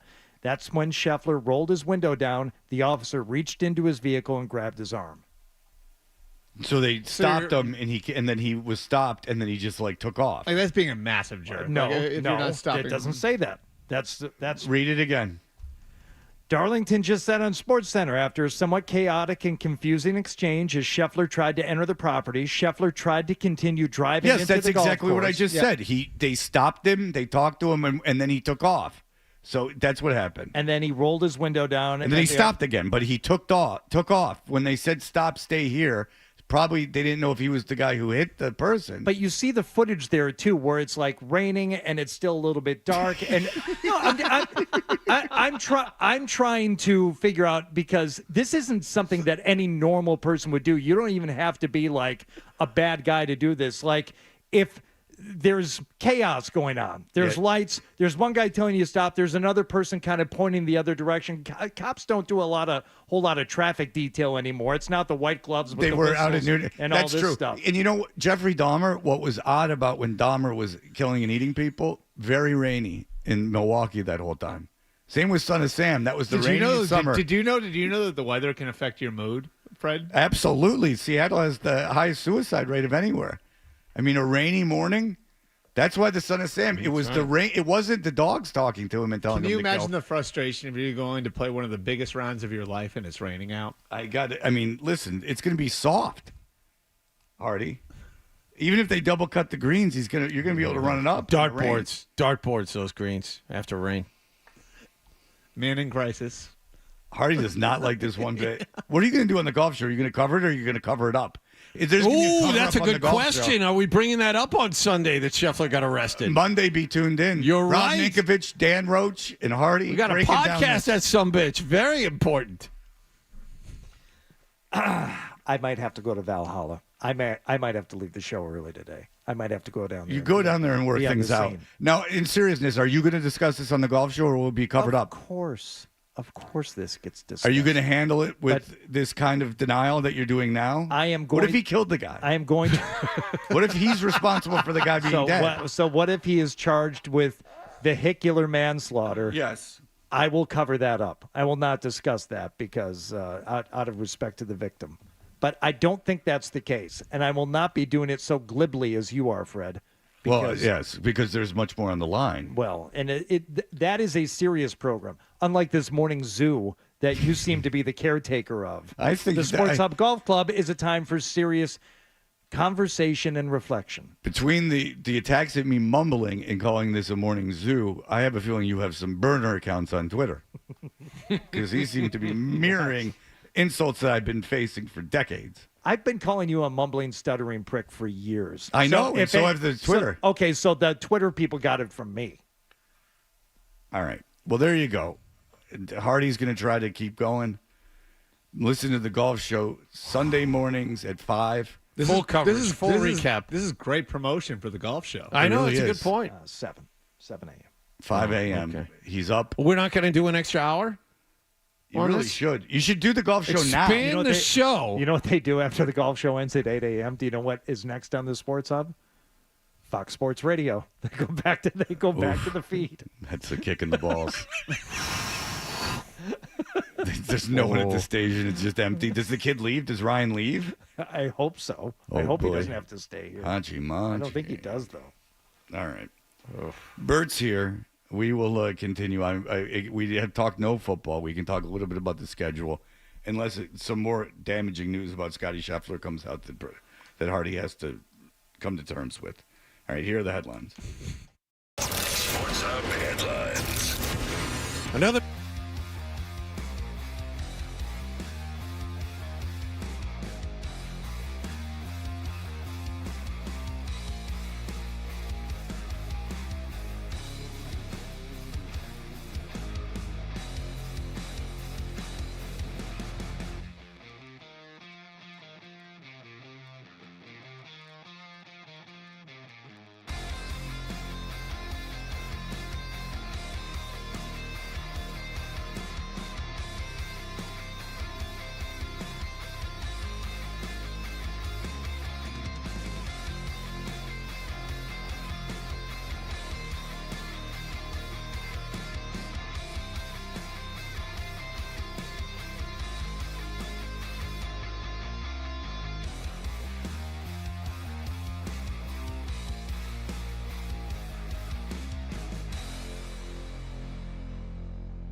break. Hardy's out of the studio. He's frantic. This is actually funny. I think like the most likely scenario, as I kind of like, I'm trying to like game how this happened in my head. Isn't the most likely scenario that they closed the road because the shuttle bus, they closed the road because the shuttle bus hit this pedestrian, right? And he was being a dick and just drove right through the block and then refused to stop. Why don't you text your boy Darlington right now? He was there. He hasn't responded to my first text. He witnessed the whole thing. Yeah. So I don't know. I mean, Jeff certainly was in the right place at the right time because he's got all the video and the chronicling of it and. But doesn't it seem Darlington said he went about 10 to 20 yards. They told him to stop at one point, and there was some confusion as to whether or not he was supposed to stay there or keep going. He went about 10 to 20 yards further and then stopped again right before the entrance. That's when the cop walked up to his window, started screaming obscenities at him, and he said Scheffler just sat in the car. He rolled his window down.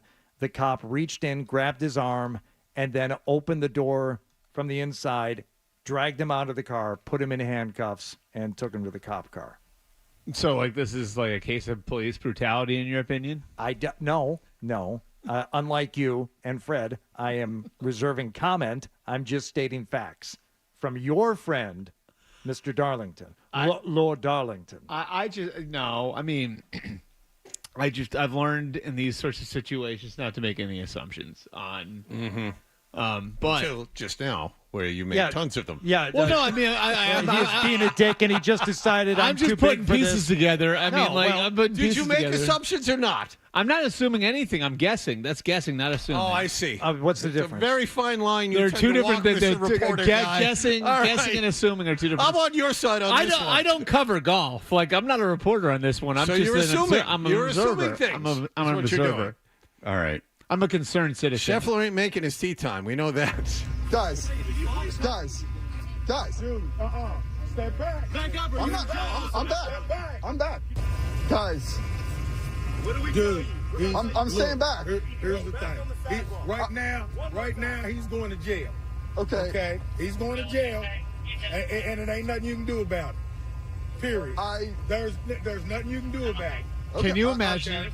Can you imagine like maybe like you went for like a guys' weekend, the PGA. And, like, maybe last night got a little out of control and you got thrown in the drunk tank. And then this morning you wake up and here comes Scotty Scheffler. Scotty Scheffler sitting in the cell next to you. That's a good point. No, he'd come into the drunk tank. He'd come into the holding cell. These guys get, like, I mean, I was just in Hilton Head when they had that stupid championship and people were just annihilated. Think of that. It's like a bunch of drunk dads. Yeah, you would think, like that's entirely possible. You're sitting there and here comes Scotty Scheffler. Scotty Scheffler is sitting next to you when you wake up on that bench. So, like, to put where it the in, hell am I? Scotty Scheffler has been arrested going to the PGA thing because he was had a bunch of guns, and so Hardy's Fireworks. I thought fireworks were illegal down there. Hardy is very upset about this, but it would, to use your analogy, it'd be like getting arrested the night before the Super Bowl and that Patrick Mahomes comes into your cell. I'd say the PGA Championship's more like the divisional round of the playoffs, isn't it? Yes. Yeah, that's the I think fourth major. I thought of that very same comp. Because the Masters would be the Super Bowl. Right. Yes. Steve, go ahead. Did Hardy just say that if Scotty Scheffler killed the guy, that he would cover it up? Jesus, tell me you're from Canton without telling me you're from Canton. Oh, that's wrong. Yes, I was being totally honest when I said I need to catch up on this Canton situation. Yes. Talk to the man. He knows. I don't know anything about it. Hardy knows everything. No, he lives there. That even I know boundaries. Am I going to cover this on the Sports Hub Golf Club? What do you think I'm going to talk about? Well, you have those interviews. Ricky Fowler's bogey on number 7 yesterday. No, this is the story of this tournament. But you also have interviews from. Well, I do have an interview with the CEO of Golf Tech, who is a fascinating individual, and the proprietary technology that they will be unveiling throughout this major championship weekend, Fred, where a single camera shot, does he work with Scotty Scheffler? A single camera shot can discern shoulder turn and hip turn and all these wonderful elements that can be used not only at Golf Tech locations, but as a way to make the viewing experience more enjoyable during this PGA Championship weekend. Can he vouch for Scotty Scheffler's character? Yeah, Scotty Scheffler. Who are his sponsors? Are they going to pull? I can't imagine they would. It's a decent question. I know you're kind of being funny. No, I'm not being funny. Seriously, like if you're supposed to represent like this certain. I mean, golf sponsorships aren't. He's Nike used car place. He's Nike and Nike, TaylorMade, and Titleist. Those are his 3 big golf ones. Does he have Rolex? He has Rolex and NetJets also. NetJets. So yeah, these are the kind of things that golfers endorse. Yes. Jets and Rolexes. I'm pulling it because I'm a prestige brand, baby. I don't need some scum who doesn't care about the law and doesn't respect our officers, our boys in blue. That I can tell you. I respect the police officers more than Scotty Scheffler, certainly. Well, I can't. I'm not taking Dan. All right, Bert, you want to stay for one more break and we can? I feel like I feel like I owe you guys a football segment. So let's do it. We'll do a football segment. Break down the schedule. And by the way, everyone who says like, why wouldn't he have someone driving him there, or why wouldn't he have someone driving him there? It's a good question. These guys drive themselves, and up until Bert, what round? That is weird. What round of the NFL playoffs did they start staying in hotels the night before and doing it? No, more they like stay a like team thing? they stay in hotels the night before for every game, home and away. Okay. Like the Patriots stay in a hotel. The only guys driving themselves there are the guys who are going to be inactive that day, because I've seen guys driving to the stadium. So for home games they will drive themselves from the team hotel to the game so they can leave right after. Okay, so there is some amount of driving by individual players even on game days. Yeah, so a player on game day, if it's a home game, they stay at a team hotel the night before the game. They have the option to take the bus, but most of them would drive themselves to the game just so they have their car there, so after the game they can drive them home. Right, but like regular season, other sports, these guys are all. I mean, the Bruins, Fred, they used to, Char used to ride his bike to games. But that's different though, because they live there. Like, it's not like these guys live there. Yeah, unless I'm sorry, Dan, does Scheffler live in Louisville? Dan, because the U.S. Open was here last year. Dan, go ahead. U.S. Open when it was here 2 years ago now, 2 years ago. We all have police officer friends. Almost every one of them that were either retired or on vacation all got jobs driving golf players to and from either a rented hotel or house that they had for the entire week or more. I had a friend that drove Rory McIlroy around the whole week. Yeah, my experience at these big events, like at the Super Bowl, there are, you get the big black Suburbans, the big black Yukons that are just driving vehicles. They're driving everybody everywhere, right? Yeah. It seems like Scheffler had a bone to pick with the police by not even allowing them to drive him. He didn't want to be in the car with them, but turned out he had to be in the car with them no matter what. He could have rode it in the back of a courtesy car or the back of a squad car. What do you want, Scheffler?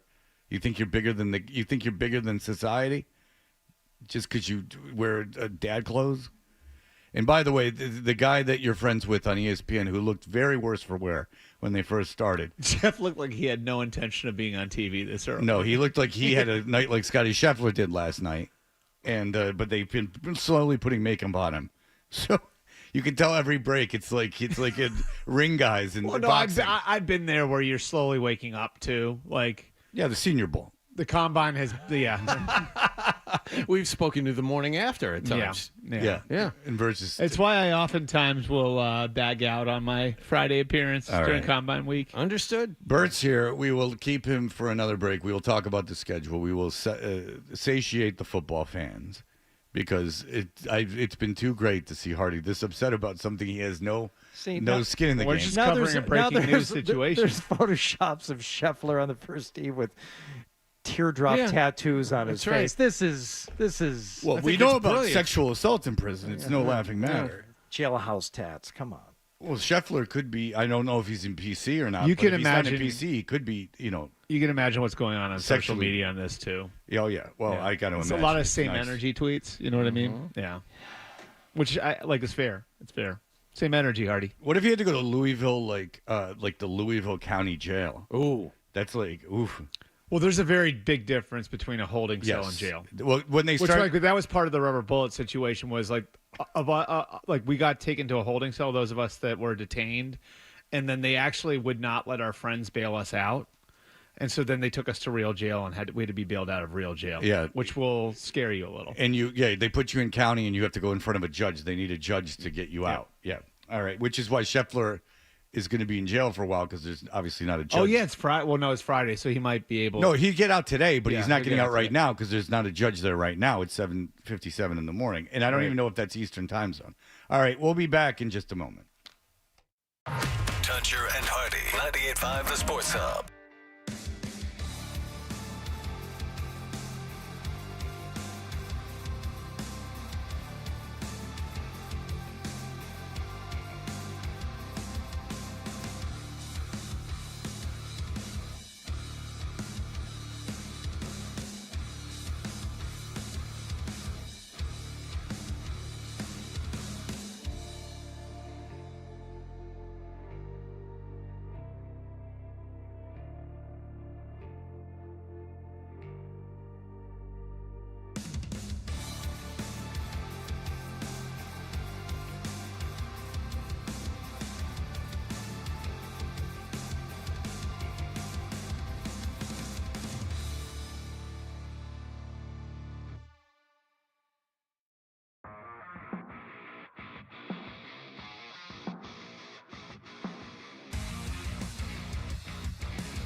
I heard Marcy Projects too late. You know, Esoteric from the Marcy Projects of Lynn. All right, we are Toucher and Hardy. We brought to you by FanDuel Sportsbook. Make every moment more with FanDuel. You can watch us on YouTube. Oh, it's fun. Search 98.5 The Sports Up on YouTube. I still can't get over how Scotty Scheffler looks like Golf Dad. Like, legitimately looks like, as he's getting hauled off there by the cops, is dressed like some guy, like, again, like the guy who had too many drinks at, like, Pine Hills on, like, a Friday afternoon. You know what I mean? Yeah, there's video. With the tube socks and the untucked golf shirt. And yeah. Yeah, Jeff Arlington took camera phone footage of the scene, and it's as Hardy's defense. Intrepid journalism. Yeah, Hardy's defense was it was raining. Yep, we've all been there. Very difficult to see. Scene of a murder. You tell me to go. You tell me to stop. I don't know. He stopped. Yeah, he usually stopped. when there's a dead body in front of a major event, there's very little police presence. You don't know that the body was still there. You keep saying like he. Well, that would be even worse if they had removed the body. That would mean that the coroner was there and everyone else, and that there would have to be about 75 cars there. You're just making things up now. We don't know. We don't know. Well, if your argument is the body could have been gone, that would have made it worse. My argument is it was dark and it was raining, and maybe he was confused as to what he was supposed to do. Am I supposed to stop? Am I supposed to? Well, go then they around? told him to stop, and then he did stop. And he had a and then tea he took time, off. for Christ's sake. And then he took off again. Yeah, he went 10 to 20 yards further, according to Bert's friend Jeff Darlington. Yeah, you can't take off like that when they stop. You can't move. He didn't gun it and lead him on a chase. Trust me, the cop had to attach himself to the car. He drove a maximum of 60 feet further, and then they pulled him out of his car and arrested him. Trust me when I say if a cop tells you to stop and you go, it's. I think we all probably know that, a bad idea. and I think we all do that. He's been shot. Bert has been shot with a rubber bullet. We learned, but it is funny that the lamestream media is reporting it as only 60 feet when we know it was 500 yards. Typical yellow-bellied journalists. All right, Bert Breer from MMQB is here. All right, when you look at the schedule, how quickly things have fallen for the Patriots, it's good news for Patriot fans because there's only one primetime game. But the bad news is, I guess, they and the Carolina Panthers, who have no primetime games, by the way, Carolina literally not on in primetime, are the only two teams that right now that are underdogs in every single game of the schedule, all 17 games. Right. It starts off very rough. Cincinnati, Seattle, the Jets, the 49ers, the Dolphins, the Texans, the Jaguars, the Jets, the Titans, and then they play the Bears. Could they be 0-9? I mean, I had a hard time when we were doing TV last night. Like, Cap, one of the producers there, asked me, like, so when's their first win coming? And I don't know where it is. Titans, maybe? And that's week 9. Like, that would be the one. Seattle was only a 500 team last year. Seattle's been a good team the last couple of years, though. I mean, I guess it's like a little bit new coach. You don't know how all that's going to play out, but I mean, there's none of these games where I look at it and say, yes, like they go into that game as the favorite. The Jets have a really good roster, right? The Niners are maybe the most talented team in the league, really well coached. The Dolphins, I mean, you haven't beaten the Dolphins in how long? They struggled against the Dolphins when they were great. When the Patriots were great, the they Texans, struggled. the Bengals are a Super Bowl team if Burrow is healthy. The Texans, I think, can get to that level. The Jaguars were a little off last year, but were in the playoffs 2 years ago. This is not easy. I mean, it softens a little, they're in November, but this is a tough schedule. And you're right, they're way off the marquee. And I think this is probably what bothers ownership more than anything else. I believe, and you can look this up, I think over the last 4 years, they've only had 2 games called by Tirico and Collinsworth, which is sort of the premier game, right? Yeah. The game they used to be on like 5 times a year, right? It was the Vikings game on Thanksgiving night a couple of years ago. And then it was, I believe, the Dolphins game in week 2 last year, or week 3 was prime time. They're so far off the marquee now. Here's the thing, right? Okay. They're on. They do have a primetime game. The Panthers don't have any. The Panthers play at 1 p.m. on 10 occasions. The Patriots play at 1 p.m. on 11 occasions. Right now, it could be more. Right. When we get to the end of the season. And then the primetime, there's 5 teams that have just one primetime game. This is the group you're in. The other 4 teams, the Cardinals, the Colts, the Raiders, Yeah. and the Titans. They won 4 games last year. Mhm. I'm not surprised at all. But more important than when their first win is going to be, because Is we when all assume Drake he's going to plays. win. Yes, because they're going to win 3, 4, 5 Yeah. games this year. So- it's how long do they hold off before starting May, looking at that schedule? So I think there are 2 ways this happens. There's the Baker Mayfield way this happens, which I don't know if you guys remember this, but when Baker Mayfield was a rookie, this is the example I think of anyway, where Tyrod Taylor was the starter. They were going to redshirt Baker, and I think it was week 2 or 3. I think it was week 3. They played a Thursday night game, which I believe the Patriots are playing, week 3 Thursday night game. And Tyrod got hurt, and Baker came in and just lit the world on fire. Mhm. And then it was like, okay, we're going with Baker now. So it can happen that way. If there's an injury and the kid gets in there and looks great. Suppose he doesn't get hurt. I mean, how long will Mayo and Kraft and the organization wait? So, and I think the mistake teams make is like they get to 0-6 or 2-8 or whatever it is, and then it's like, well, like what's the harm in throwing him out there? The harm in throwing a guy out there, if you're trying to rework him fundamentally, is that he goes out there and he'll revert to bad habits if he's in a bad situation. So if you can't control the situation because you're in 3rd and long or you're playing from behind, then he reverts to bad habits. That's why, like, a lot of times when I look at it, I'm like, man, like, if you really want to redshirt him, he shouldn't be 2nd string. He should be 3rd string. He should not be dressing on game day. If the whole idea is to rebuild him fundamentally, then then have a And they have Bailey Zappi, right? Yeah. So Yeah. Joe Milton. Don't forget Milton. right. Well, could there be a scenario where can't play Milton. But if the idea is really to rebuild him fundamentally, and he shouldn't be playing right now because you are going through that process. Zach of Wilson. rebuilding It's the Zach He has Wilson. his Aaron footwork. Rodgers. Yep. So, and again, like, it takes discipline from a lot of people not to play the kid. I've said the stat here before. It was the last 16 draft cycles, 48 first-round quarterbacks. Only 2 of them didn't start games as rookies. Again, like the scenario, where you're 0-6 or you're 2-8 or whatever it is, if it's November 1st and there are 25,000 empty seats at Gillette and Jacoby Brissett's the starting quarterback, do you start feeling it from ownership a little bit too, where you don't have a sellable product? And maybe it's not anger this time around. There's apathy, about the way the season's going.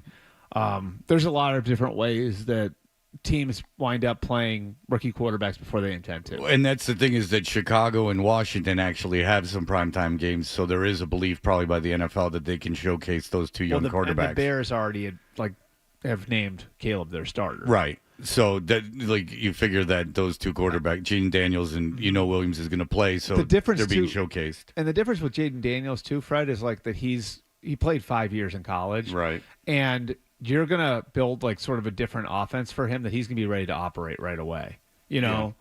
So I just think these are all very different situations. And I think, again, like I would agree. I think I heard Felger say it, like, that it's not a real competition. It's not Drake May versus Jacoby Brissett. It's Drake May against his own development. Yep. And whether or not he's ready to go out there. What can be hard about that is if your team's no good and Drake looks good in practice and you're trying to resist the urge to put him out there, this is another dynamic, and there's a lot of these dynamics that go into it. You can hear people in the locker room say, well, why aren't we putting the kid out there? So that can come from the locker room too. All right, so there you have it. It could be an 0-8 start to the season, but that means that they would have to lose to the Jets twice, which seems incredibly unlikely. But there you go. even now with Yes. Aaron Rodgers out there. Yes. How good's Aaron Rodgers going to be? We don't know. I mean, he's good enough to do 55 The interviews. NFL seems to think he's going to be real good. I mean, just So here's for the what the- sake of the comparison, I would say a lot better than either Jacoby Brissett or Drake May. I mean, so one thing I do look at, and maybe not Brissett. Go ahead. One thing I do look at the schedule too, like that I forgot to mention, but I should mention, Wallach, to answer your question, is with their tackle situation. When you're talking about protecting your young quarterback, look at the pass rushers they're playing early in the year, right? So the Bengals have Hendrickson and Hubbard. The Jets obviously have Quinnen Williams and Jermaine Johnson and they've got a fleet of pass rushers. Then you play the Niners. That's Nick Bosa and Javon Hargrave. In week 13, you're playing against the Texans. They've got Will Anderson and Daniil Hunter. They're early in the year there. I mean, even the Jaguars have Josh Allen and Trayvon Walker. Like, Sure. you look at like the first 2 months of the season, and God, like if you've got a tackle problem, those are some bad matchups. Mm-hmm. You know, there's that dynamic too. Yep. That I think is sitting out there for you. Mugshot's been released. How's he looking? Does he have that tear yet on the side of his He's face? got an orange jumpsuit on. Does it look like he tied one on? He does already? He's got an orange Oh, Really? wow. Normally they won't put, really? Yeah, they don't usually do that until they process you. No. I mean, I can tell you into firsthand county. they don't like. No, I know about that too. Yeah, usually they'll hold you for a long time, and then they go, all right, we're moving everyone to county, and then they process you through the county jail and put you in those scrubs. Or whatever the hell they're called. I'm not. Because if you're in the holding cell, they don't put you in a jumpsuit. No, until you go to county. So he's officially been arrested now. This is not detained. Yeah, well, he's arrested. He's in the state's uniform. Yeah, Hardy, by the way, is on Mars. He He doesn't didn't listen to any of this. No. You were just talking to the two of us. He's So scrolling. It wasn't him. I can see his computer. I don't look at what he's. Right. I can't read Understood. it. Like Sure. you know what I'm saying. But Yeah, I yeah. can see like the screen moving. I'm looking at Hardy's processing everything right now. The booking sheet right now. Oh, he's only 170 pounds. He's 6'3". Oh boy, Well, that's a rail. That What's is the really official thin. charge, Hardy? I don't know how to read one of these things. Okay. Well, you were looking at it. There's no visitation until the inmate has been classified and moved to Wait, a they housing weighed him? unit. Did they weigh him, or is that self-reported weight? It's self-reported. Self-reported, right? Self-reported. Yeah. I mean, he's very modest about his weight. Yeah. All right. Well, Hardy, try to gut through this rest of the show. I apologize that this has all happened while we're on the air. Yeah, there's a lot going on. This has really affected Hardy, which is very strange. I had someone text me, and they're like, I think you got him with the Dahmer thing. And I'm like, he's legit upset. He's like leaving the room during every break. He's scrolling the internet looking for information. Legitimate crisis. So that now there's videos of other golfers. There's two, Will Zalatoris and Cam Young, who are both now on video walking down that main road to Valhalla because of all the traffic disruptions and all the stuff going on that are causing all the delays. So they're just That were caused by Scotty Scheffler. they were They really were. okay. You can't have it both ways. You can't say that he was ignoring a vehicular manslaughter incident and say Hardy is that Scheffler's the real problem. Hardy- no, Hardy- there was a Hardy- terrible accident there. But now these guys are just walking half a mile down to the golf course. I that's thought his gonna tee affect time. scores. It says his tees off at 10:08. Did they push that back? Because I thought it was 8:48. I saw 8:48 this It morning. was 8:48. They pushed it back Well, to 10:08. Everybody, That's very classy. everybody got pushed back this morning. They're saying due to Right. weather. I wouldn't be surprised if it had to do with the fact that maybe the number one player in the world wasn't quite there yet. But now there's no way he's playing. The classy thing to play do. today. You don't know that. The classy thing to do would keep delaying it and let. So it's like Foghorn Leghorn until from the he- country club heading down to clear this up at the, Yeah. at the precinct. Can you imagine how funny it is behind Yeah. the scenes there, like with all those uptight pricks, like sitting around in that country club? Oh like, yeah, the members of the club must be up in arms. Oh my God, it's like, so great. There are phone calls being made right now. The pompous, like. I'll tell you what jerk-offs. y'all are going to do right now is y'all are going to let that young golfer out.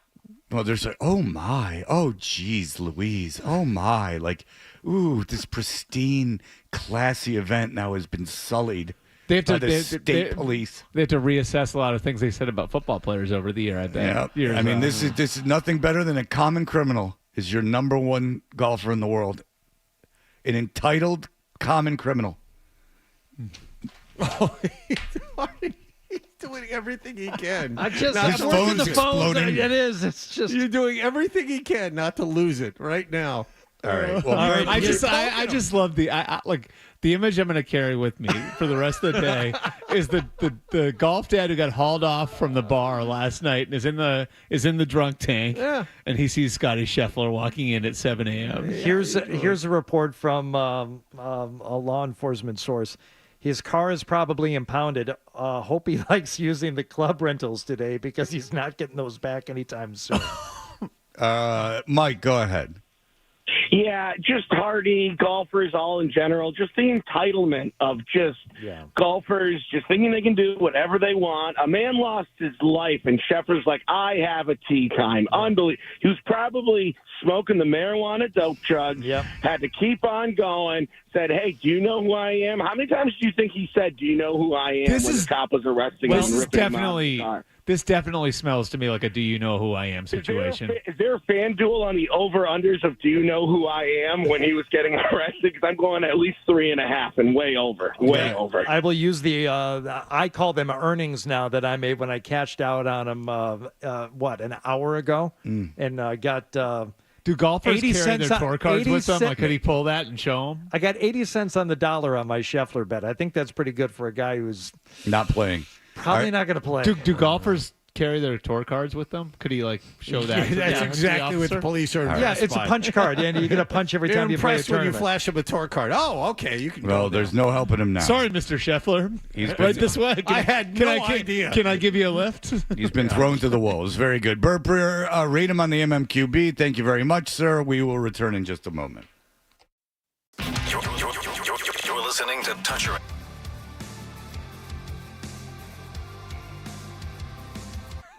Well, what I would like, if I were ever taken to jail, I would like someone to...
Well, this doesn't seem quite as funny now.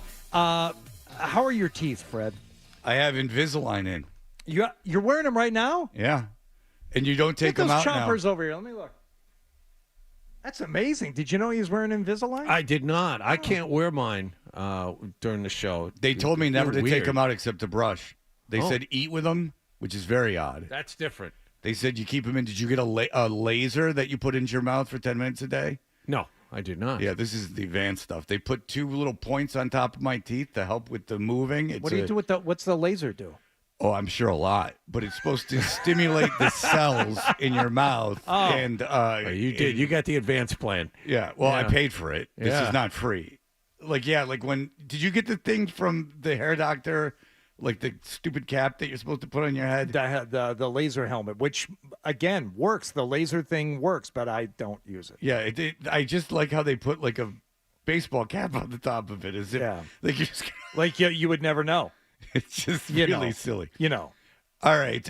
So yes. yeah, you left the meeting yesterday because you had a dentist appointment. We all sat around and we had a few good yucks. We're like, okay, what are we going to do at 8:20 or 8:30 tomorrow?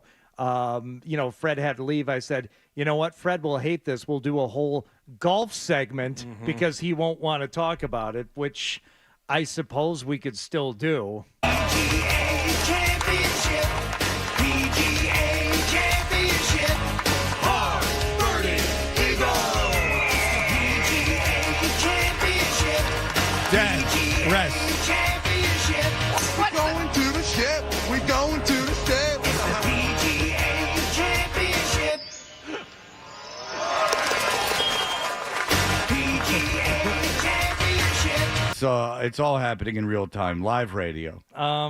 Yeah, okay. Well, so did you want to talk about Xander Schauffele's 9 under par 62 yesterday? No, I did not. All right. I did not.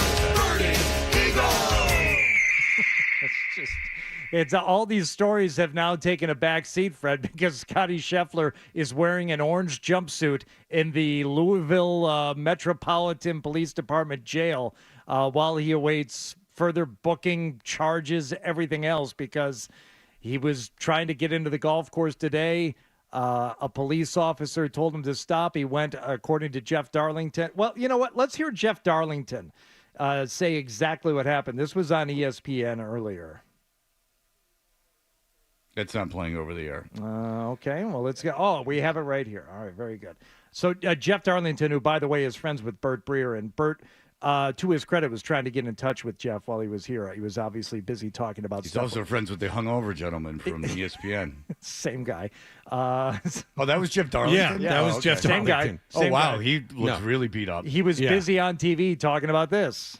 Entering Valhalla Golf Club this morning, we witnessed a car pull around us that was Scotty Scheffler was in the car. To be very clear about the details here, Scotty Scheffler has been detained by police officers, placed in the back of a police vehicle in handcuffs after he tried to pull around what he believed to be security, ended up being police officers. They told him to stop. When he didn't stop, the police officer attached himself to the vehicle. Scheffler then traveled another 10 yards before stopping the car. The police officer then grabbed at his arm, attempting to pull him out of the car before Scheffler eventually opened the door, at which point the police officer pulled Scheffler out of the car, pushed him up against the car, and immediately placed him in handcuffs. Scheffler was then walked over to the police car, placed in the back in handcuffs, very stunned about what was happening, looked toward me as he was in those handcuffs and said, "Please help me." He very clearly did not know what was happening in the situation. It moved very quickly, very rapidly, very aggressively. He was detained in that police vehicle for approximately 20 minutes. The police officers at that point did not understand that Scotty Scheffler was a golfer in the tournament. It's enough. Nor, I've of heard course, enough of Jeff Darlington. that he is the #1 player in the world. Oh, do you hear that? Like he's acting like someone died. These pretentious pricks are getting what came to him. Some feedback. Jeremy says, "I can't believe what I'm hearing. Hardy just called out the cops for trying to maintain order at the scene of an accident, and this golfer is suddenly the hero here. Hardy hates cops. When did I call out the cops? You have a lot of times. No, I don't do that. Andrew says, seriously, don't do that. I said, what's the more likely scenario, that he went on this wild chase or that there was some confusion as to whether or not he was supposed to stop? All right, Andrew says, hey, Fred, I think Gary has material for a new book, The Drive in the Fall. Rocky would need to be replaced with a flat-chested former detective coming out of retirement that works at the library to investigate the murder. Yeah. We're going to the ship. We're going to the ship. Hildegard Smith was a real plain dame. Hildegard Smith was a real plain dame. She had a Gamecocks hat on and a Titleist shirt. And as the golfer came strolling in over the dead body, stomping on it because it was a minority.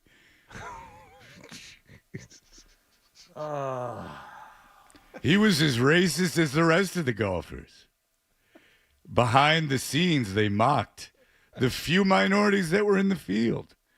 It was almost like there was another they were in the whites only part of the club. Oh, that one.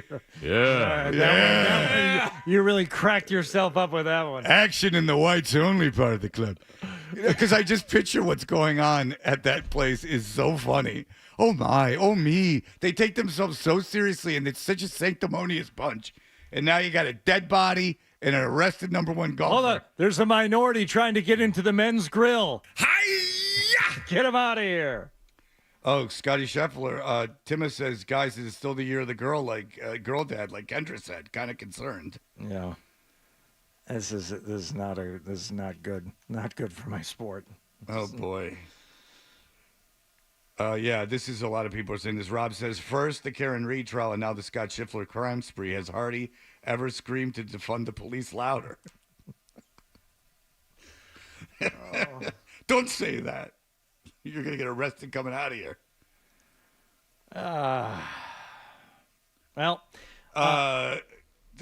Charles says, Fred, can we ask Hardy if Scotty reminds him more of Tiger Woods now with his rap sheet? Golf's new bad boy, you sweet bitch.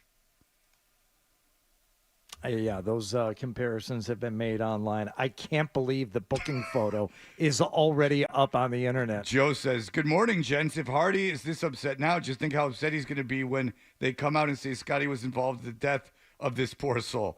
Is Hardy going to volunteer to be Scheffler's Al Cowlings in the very slow police chase? It'll be Hardy driving the golf cart with Scheffler in the back and Hardy yelling at the police saying, SS, I'm in the cart. And he just wants to go see his 9-iron. And the cops say, who is this? And Hardy says, this is RP. You know who I am, damn it. And, of course, the only media outlet covering this is True TV. Fred, I think to calm Hardy down, just ask him about the trial in Canton. That should calm him down. Oh, good. It's the PGA Championship. B-Real says 4, maybe 3 with good behavior. Oh. How you doing with all of this, Hardy? You okay? No, it's pretty guilty a-hole, PGA. It's not good. It's not a good look for Scotty. It's not a good look for the game. It's not a good look for anybody. Pretty grievous arrest. We have charges now that have been filed. We know what the charges are. Yeah. Oh, go ahead. Second-degree assault of a police officer, criminal mischief in the third degree, reckless driving, and disregarding signals from an officer directing traffic. You know what that police assault of a police officer means? Guess who's not getting out of jail this weekend? I think we could pretty much say that Scheffler is officially out of the tournament. Yes. I don't think he's going to make that tee time. It's a good thing you turned that bet in because Scheffler, with the assault of a police officer, now that might not stick. No, it's not going to, but it's enough to keep him where he is. He ain't going anywhere because there's no judge that's going to just go, okay, let's expedite this assault of a police officer. But I've been wrong before. But I would think the optics are very, very bad. Yeah. And I would bet in Louisville, parallels could be made to other crimes that were treated much more severely if one wanted to. So if I'm a judge, or even if I'm the district attorney, the prosecutor, or if I'm the prosecutor, I'm like, all right, dude, like you got to at least make him stay the weekend. Like you can't let him out today, or at the very least, He's got to be there until tomorrow morning. No, it says he's been released on his own recognizance. Oh, shows what I know. Again, Fred's wrong. All right. We're going to the ship. We're going to the ship. Oh boy, they're gonna not. People are not gonna like that. Would he tease it up here in another 2 hours? If he is really out. Woo! Oh. You know how many cases? There's the internet now. You know how many cases of police assault they're gonna bring up with people that spent like a year without going in front of a judge? The hypocrisy of this whole thing. It's literally been whitewashed. Congratulations, Hardy. This is the worst case scenario for you. What are you talking about? He got about? arrested and released on his own recognizance in a half an hour. This is going to go over real well. This is the justice system at work. He was charged. He posted bail, released on his own recognizance. This is according to Pat Forty of Sports Illustrated. And these dumb writers are all sitting around pooing themselves just like Hardy. Go ahead. What did the guy say? That's according to Pat Forty. He has been released on his own recognizance. Yes, that's what I just said. Isn't it funny that it wasn't just a run-of-the-mill like Twitter website? Hardy is absolutely correct. I apologize to the police officers that were because I think that should have been taken more seriously. It shows exactly what I know about the legal system. I just pontificated and was completely wrong. I can't believe they cut him loose like that. I can't believe either. And you know, people are going to find, what do you think, 5,000 cases of people that weren't on the PGA Tour getting arrested for assaulting a police officer and spending like legit 6 months before like getting out, just keep getting reprocessed and reprocessed through the system. Get him back. He's got a tee time of 10 a.m. We got to get him out of there. Hell yeah, we do. This never happened. There's been a twist in the book. Oh, my God. All right. Well, Brad Marchand talked yesterday. Let's celebrate something instead of focusing on everything that's wrong with the world. Let's focus on the positive. Violence in hockey. He's going to play. Yes, he is. He's out of jail. He is going to play. Oh. My God. What if he shoots 150? Yeah, that's the thing. You have to somehow focus on playing golf after this morning? morning? How indignant he's going to be, too? He's going to be all entitled and indignant. He's going to be like, oh, these sons of bitches. What do you think? These a-hole hicks. They're all da-da-da. And then he shoots an 82. Let's see how good he is today. An 82? That wouldn't even be funny. It's a good thing you cashed in that bet. Oh, there's what? Do you think he's going to go out there and go low? No, there's no. You're being honest, right? Good thing I cashed in the bet. Yeah. Yeah, there's no chance he plays well now. No, I said it's a good thing you cashed in the bet. No. You're very sensitive right now. No, I did. You don't know the difference between sarcasm. Now, that's right. All right. Very good. Brad Marchand talked yesterday. We will stop. I can't help it. When people are upset about something silly, I can't help but twist the knife. When I'm legit surprised someone is sensitive about a subject, I can't resist it. Even in my personal life, I can't. It's a character flaw. I can't stop. Can't stop hitting the bruise. Just because in my mind you have no right to be upset, so I just keep hitting the bruise. I'm not upset. I feel for the victim. That's right. That's how your attitude's been the whole way. Look at that a-hole in those stupid shorts and long socks. All right, we'll be back. Sports Hub headline.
hockey.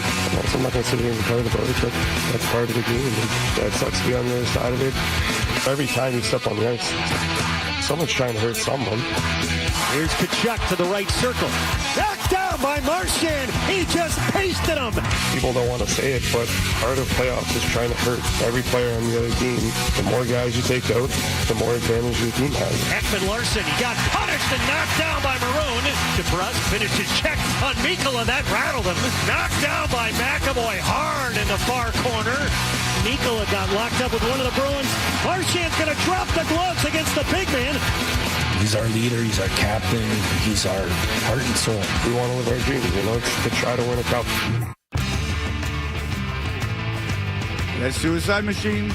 Yeah, there you go. Royal Oak, Michigan.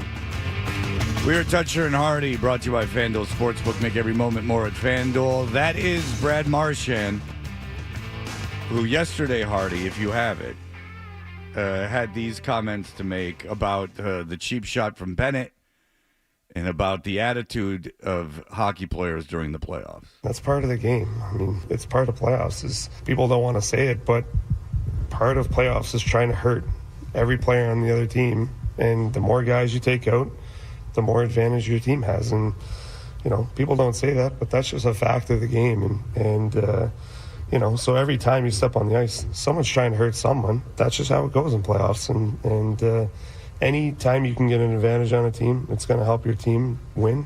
That's part of the benefit of having a physical group. And that's why you see teams go the distance with big D core and physical teams. And it's why you rarely see teams that are small and skilled go far because, they get hurt. That's part of it. All right, so that is the greatest thing ever.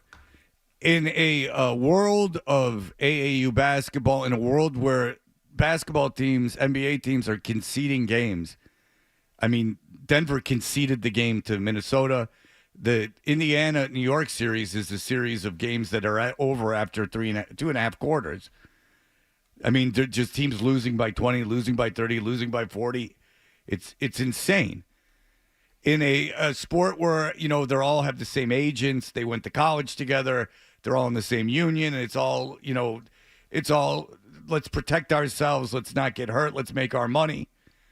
The idea that hockey players care enough about the Stanley Cup to actually just sign away people are trying to hurt me and I'm trying to hurt them is a beautiful, beautiful thing. It reinvigorates your passion for professional sport, which a lot of time you have to admit. And even in the amount of ex-athletes we've talked to, they can really wear the childlike facade off of it. You know what I'm saying? Like Scotty Scheffler getting arrested. It can, but seriously, you talk to enough ex-athletes and stuff like that, and you wonder, okay, how much of this is real? And then the idea that Brad Marchand came out and said, look, he's not a hypocrite. He's like, look, I would have done what Bennett did. They were trying to hurt me, and I'm going to try to hurt them. I mean, you're not going to watch tonight now. I mean, that you're not going to watch people. It's on the table now. They're trying to hurt each other. It's fantastic. It's the best. They care. They really care. The Stanley Cup means more than money. It means it's not just a contractual obligation to go out there. They're willing to risk their physical health in pursuit of this thing. And, I mean, if you look at when the Bruins won the Cup, I mean, he talks about it. Horton went down. Vancouver took out Horton. Remember, they poured the water bottle on the ice and everything else.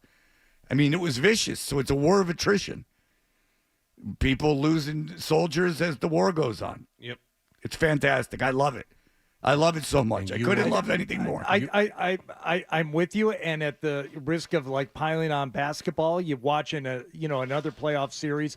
They stop play for 7 minutes because somebody's foot brushed up against somebody's neck, and then that other player tried to grab that guy's foot, and they're trying to determine what went wrong. And I wasn't trying to hurt him. Here's Brad Marchand extolling the virtues of actually going out there and carrying and fighting your way through, like Scotty Scheffler fighting his way through a line of police officers just to make his tee time. This is the type of passion that is too often missing Confirmation from athletes. ESPN that he's on his way to the golf course and will make his tee time. But unreal. To Marchand's point and your point, Fred, like the pathological honesty of him coming out and saying, "Oh no, we're trying to hurt each other because it gives you a competitive advantage in the series."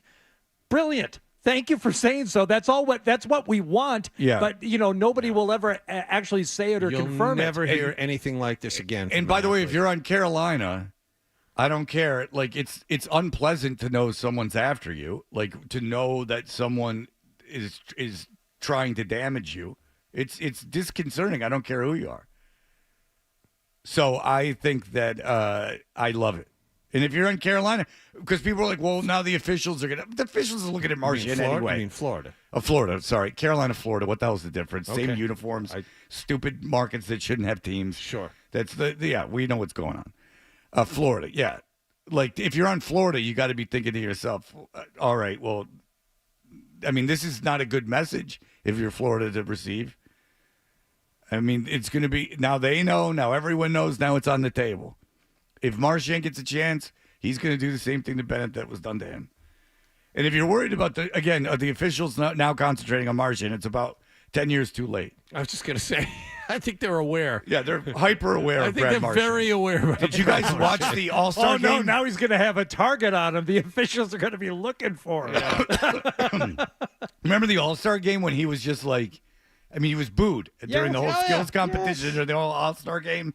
He's talking to the officials. They're busting his balls about it. Yeah, there are posters of him being a rat. He's like taking pictures next to posters. He knows. Yeah, he knows exactly. And then when he got good, he calmed it down a little bit. And now that he's captain, he's calmed it way down. But, it's great. I mean, it's only Game 6 of the Knicks-Pacers. This thing's been on since February. So we'll see. The Celtics have a month off in between games. And this isn't an indictment of the NBA, but you have to. I even asked John. I mean, it is a little strange that there's no pride on the line now. I mean, if you don't know, Denver got dismantled by Minnesota yesterday. 45. By 45 points. And that just wouldn't have happened even 2 years ago. Like, I just can't imagine for pride's sake. And it logically makes sense. A game's a game. It doesn't matter if we lose by 100. It doesn't matter. But, that so much for, like, competition or trying. It's great for Minnesota fans. I guess you just got to watch an all-star game for, 24 minutes. But it's not competitive sport. It's a team conceding a game. And I also give Marchand credit for not, going full after Bennett. All he said was... I think you got away with one, but... I mean, that's part of the game and definitely part of playoff hockey. Yeah, it sucks to be on the other side of it. That stuff happens. So I'm not going to sit here and complain about it. That's part of the game. But yeah, I think you got away with one. But it is what it is. Yeah, he'd be a hypocrite if he said it any other way. Right. I mean, he's done it as evidenced in the montage. All right, there you go. I'm very excited about Brad Marchand. Cedric Maxwell is joining us. He can talk about the Knicks Pacers, who he'd rather face. He can talk about John. He loves to talk about John's wife, the whole nine. Cedric Maxwell will be joining us in just a moment. Stay tuned for more Toucher and Hardy on the Sports Hub. This NBA playoffs, FanDuel giving all customers 2 chances to bring home a...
Number 1, Scotty Scheffler. He was detained by police and then arrested after he tried to drive around the crash to make his tee time. He's been charged with second-degree assault of a police officer, criminal mischief in the third degree as well, among other things.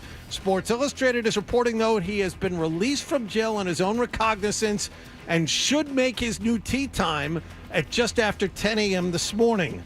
Celtics have advanced to the NBA's Eastern Conference Finals. They'll play either the Knicks or Indiana in Game 1 Tuesday night at 8 p.m. at TD Garden. The Pacers host the Knicks tonight, down 3-2. Patriots have signed David Andrews to a one-year contract extension, and the Red Sox lost to Tampa Bay last night 7-5 at Fenway Park. They're in St. Louis this evening. Sports Hub headlines are driven by Polestar Boston. They're teaming up with Boston goalie Linus Ullmark to save you from boring electric vehicles. See the Polestar 2 at Polestar Boston in Alston today. Tell them Linus sent you. I'm John Wallach at Boston's Home for Sports, 98.5 The Sports Hub. Your next update at 9:30. Now, more Tuncher and Hardy on the Sports Hub.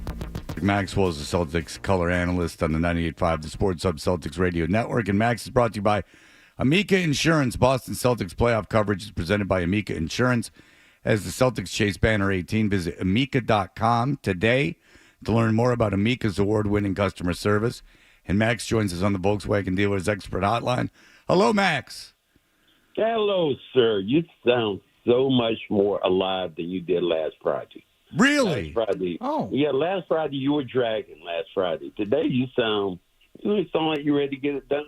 Yeah, I'm enjoying Hardy is a big golf fanatic, and the number one golf player in the world was arrested. Scotty Scheffler. You heard it, and now, and strangely enough, Cedric. No, Johnny Wallach told the news. I always listen to that. Yeah? What are you talking about? What's the craziest thing you ever did to get to the arena on time, either for a game or something? Wow. I can't say that. I was always early. Yeah, you and Zolak. Zolak, out of all his shortcomings, he's an on-time guy because he always said that's the one thing you can't be as an athlete is late. Can't be late for practice, can't be late for the bus, can't be late for the plane. You can't be late. Well, if your plane is if they tell you a bomb is on the plane and tell you not to bring anything off the plane with you, like Johnny Wallach did, that might be another thing that goes on. What? Oh, that's Oklahoma City. Hold on. I'd like to hear your side of it, though. Yeah. Well, how did it go down? Well, they tell us they tell us we were having a bomb scare. I don't know why they tell us, it happened over Cincinnati, but we continued on to Oklahoma where we could have landed in Cincinnati. But once we get there, we get off the plane and everybody said, the FBI says, nobody takes anything with them off the plane. Just get yourself off. Oh, but my friend Johnny Wallach's doing the game with me. And what does he have in his hand? His damn briefcase. The FBI looks at him like, get your ass over here. Did we not tell you to bring your bag? Yeah. So, wait a minute. John Wallach, Johnny Scheffler. Oh, okay. Maybe the same, something like that. I guess Scotty Scheffler, yeah. So Scotty Scheffler had a reporter there coming to his defense, trying to talk to the police officers to get him to release him. Did you come to Wallach's defense when the FBI detained him? He couldn't stop laughing. Absolutely not. No. They took him in a separate room. Yep. They told him, said, everybody else, nobody had a bag. Nobody else. Everybody else came out with just their hands. Nothing in their hands. But John Wallach, but I looked at John and said, John, didn't they tell us not to bring any bags? And he looked like, really? I was so freaked out. What was I going to say? I was so freaked out. I don't know. I thought maybe you would have said, hey, it's just a mistake. He's my broadcast partner.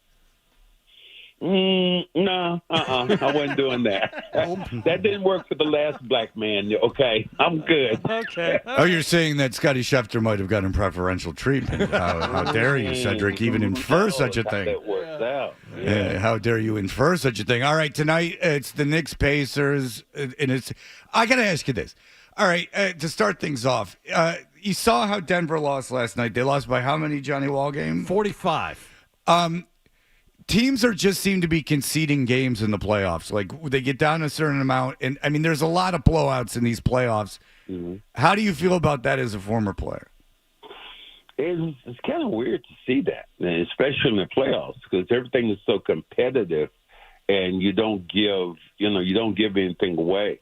I did look at the latter part of the Denver game, and sometimes teams let go of the rope. We saw that with the Celtics against Miami.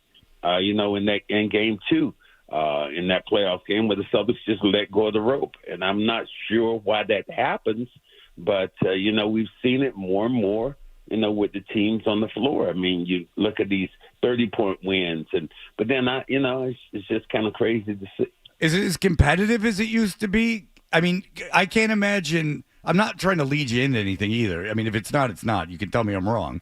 But just like in the 80s, if you were would you allow that? And I can see the regular season, but in the playoffs, was there a certain amount we're coming out of here tough, we're fighting about this until at least almost the end of the game? Well, you're talking about somebody who went in the stands. Yeah. So yeah, that would be me thinking about that. So yeah, I think the competitive aspect was there. I think that I've heard a couple of players say before, because these players they work out together. They like each other. They exchange jerseys. I wouldn't have exchanged a Laker jersey. I wouldn't have taken Magic's jersey or given it in mind for the world. Only I wouldn't wipe my ass with his jersey. That would have been great if you did. Now, do you so you truly hated the guys you played against in some occasions? Like you had grudges that didn't go away. You really, really disliked them. It wasn't for money, it was for money, but it wasn't just for show. You had a real deep personal discontent for them. Yeah, even today I do. Really? It's part of it. Part of it hasn't changed with most of the Laker players. The 76er players, whatever, I kind of, like them now a little bit, like Dr. J, people like that, Andrew Toney. But during the time that we played, it took me 20, 30 years to kind of get over some of the hatred that I had for them. But at the same time, it was just they had the same kind of hatred for the Celtic players. So, I love the fact that, that our main goal when we went on the road as a Celtic player was we wanted to, and I saw this at the, I think it was the Hurricanes game, is to go into somebody else's building and make a kid cry. That's what we wanted to do. I was like, I saw that kid at the Hurricanes game crying, and I'm like, yes, that's what I'm talking about. Would you have a spotter on the bench, looking around and going, that kid's crying, and then everyone starts laughing? Sometimes you'd have them close enough to the bench, and you hear a thing, ain't no crying in baseball. Well, damn it, ain't no crying in basketball. If you're at the game, take your child home. We had enough of that, but that was our mentality. As players, we wanted to go in and we wanted to tear the throats out of the other players, out of the other team. I mean, I remember how vicious it was when you saw the Red Sox and the Yankees play. That was real hatred. You look at the Bruins right now, but that has all changed now. Everybody is so much more friendly. Yeah, Marchand, I don't know if you were listening, but Marchand came out and said, they're we're trying to hurt each other. That's the mode of the playoffs. The more people you injure on the other team, the easier it is to win. He flat out admitted it. Love it. Yeah. I love it too. I love it. I really liked it. I was watching the end of the Celtics series the other night, Max, with somebody who doesn't normally watch basketball, and they said something to the effect of, wow, these guys are all really hugging each other and talking to each other. And I'm like, yeah. And in hockey, they'll do the same thing at the end of the series, but it's for show. I think the basketball players genuinely like each other, and they're like, oh, no. We were never, ever mad at each other. Not at any point. It's just not the way the league is now. I think that, you look at the league, it is a little different. A lot different in the fact that at the end of the year, I saw Jason Tatum, and it was Jason Tatum, and it was Draymond Green, at a party that they have annually in the Hamptons, all white party, and I didn't say it like that. All dressed all white. I'm sorry. Right. I mean, you contradicted yourself. Wrong. I'm sorry. Yeah, you contradicted yourself. You're bad. Go ahead. I'm sorry, but where they that was the dressed craft in all white, and I thought those two guys hugging up with each other, like arms on each other. I'm like, yo, man, how you doing? If a guy just took a championship from me, I'd be damned if I'm going to the same party. Honey, we're going someplace else. That's not how we're going to do it. So, and I remember that distinctly when I got married in 1984. My honeymoon was down in the Bahamas, and in the same at the hotel was Magic Johnson. He never spoke to me, and damn it, I didn't want to speak to him. Wow. So I was good with that. But that was just the competitive drive and the spirit that we had. I prefer it that way. When you don't like someone, I don't like it when there's a phony, how you doing? I prefer to keep my distance. I don't like that. All right, so that being... Go ahead. Yeah, No, you go ahead. All right. That being said, I was going to say, Knicks-Pacers Game 6 tonight. I don't know if I've already asked you this, but who do you, if you're calling the games, who do you want to call? What do you want to have happen? You'd want the Knicks. Yep. You want to play the Knicks just because of the cockiness and the arrogance of the Knicks fans. Mm-hmm. The Pacer fans are a lot nicer. You look what the Knicks fans did in Philadelphia, came in and barnstormed the place as if they owned it. I don't think that's going to happen in Boston. I can't imagine that. But when Knicks fans come in, they feel like they own the building, and that whatever it is doesn't smell. So I just think that when you play them, I think it's a little bit more. I think the two teams the Knicks team would be a lot more physical, and the danger that the Celtics would have with the Knicks was the fact that the Knicks are so physical. What I'm loving here in the playoffs is I'm loving the spirit of this villain, Jaylen Brown, which has come out. I like the nastiness that he's bringing, and it seems to affect him and the rest of the team. But you have to have almost every team that I've ever been around, championship team, you have to have somebody who has that nasty side that doesn't give a damn and is going to do something nasty to the opposing team, and they will always think about it or think first before they act. I wanted to ask you about Jason Tatum, and now that we have so much time off between games, people are focusing on Tatum and just how good he is. Because the Celtics have won so many championships, does Tatum need to win in the next couple of years to consider himself ranked up there with some of the Celtic greats? Absolutely, John. I love John. You always walk me into a question that that's how you do it. I love how you do that. Absolutely. Because that's what you are as a Celtic. Celtics are built on championships. I had Red Auerbach say something to me which was so disparaging. And when they retired my jersey, he looked at me and said, "Yeah, you were a pretty good player, Maxwell, but you weren't no Paul Silas." I'm like, hey, this is on my day. Did you really say that? Paul Silas, wow. Yeah, you weren't a Paul Silas. I want to say Paul Silas couldn't carry my jock around, but that was a whole other story. That was a whole nother story. But but it was just but John is right in a way that if you think about the Celtics, it's built on championships. Sean Grande has repeated over and over again that this is the greatest offensive team in the history of the NBA. That's all well and good, but that wouldn't get you a damn trolley card, okay? The thing that they have to do is they have to go out and they have to win a championship. And they have set their own precedent already because they've been so good. And if you're with the Celtics and it's about winning championships, that's how you get into that upper echelon. All right, Cedric Maxwell, great stuff as always. We appreciate it. I hope you're enjoying the time in between games, and we'll see. We'll see what happens. Well, yeah, dude. I'll see if I can go find what Scotty Scheffler, what he's doing right now. Maybe hang out with him. Yeah, listen, he's obviously above the law. We are watching live footage as he is being apparently driven this time. He's got a seatbelt on. To the golf course, Doug Mirabelli style. He's getting an escort this time. Yeah. Oh, the entitlement. I love this. I'm sorry about the all white comment, guys. Yes.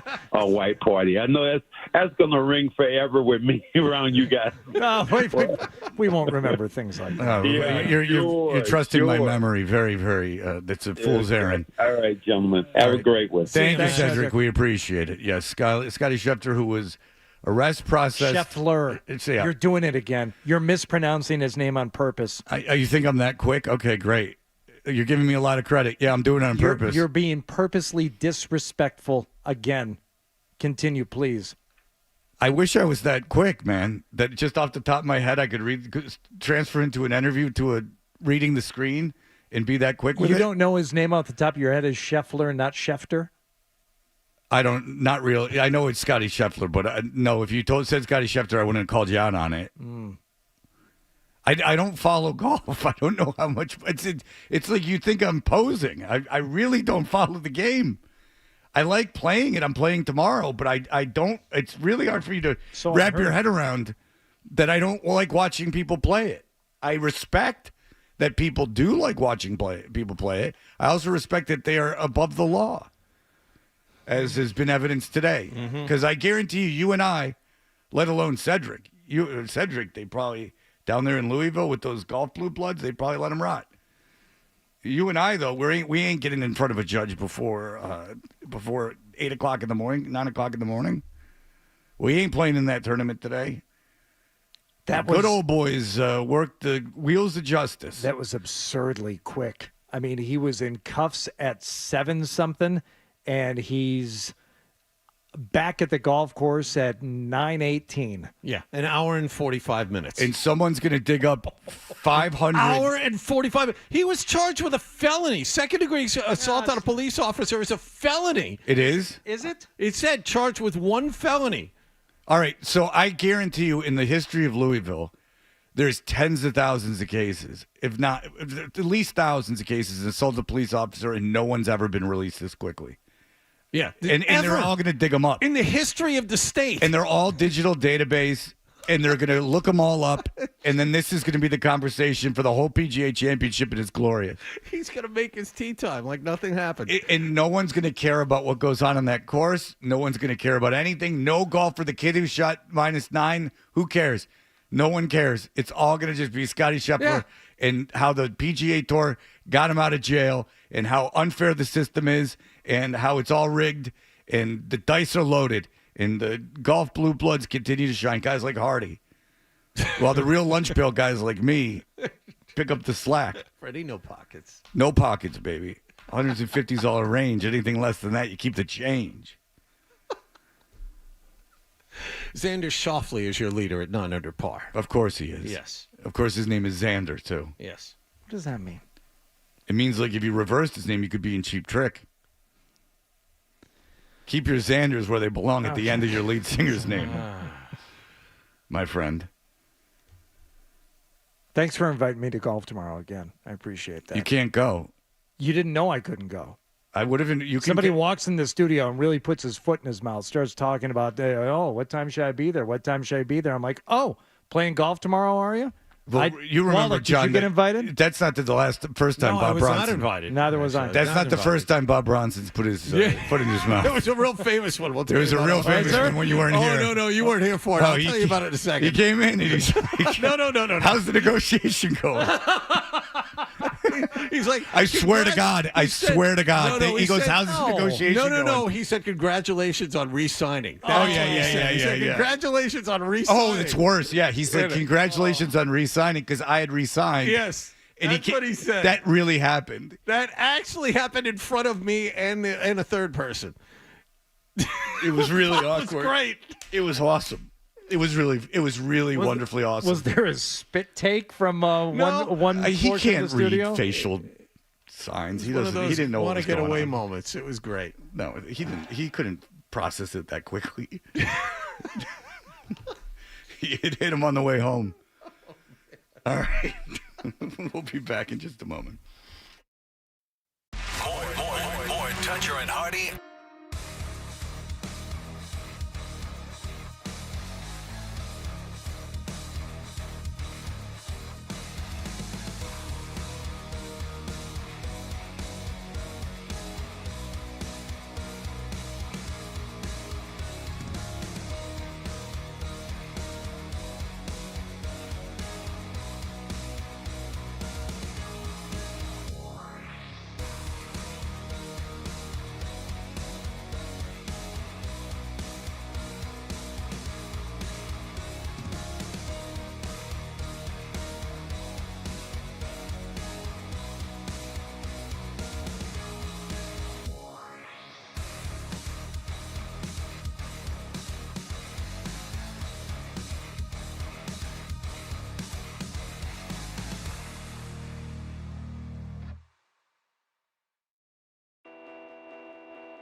the email bit.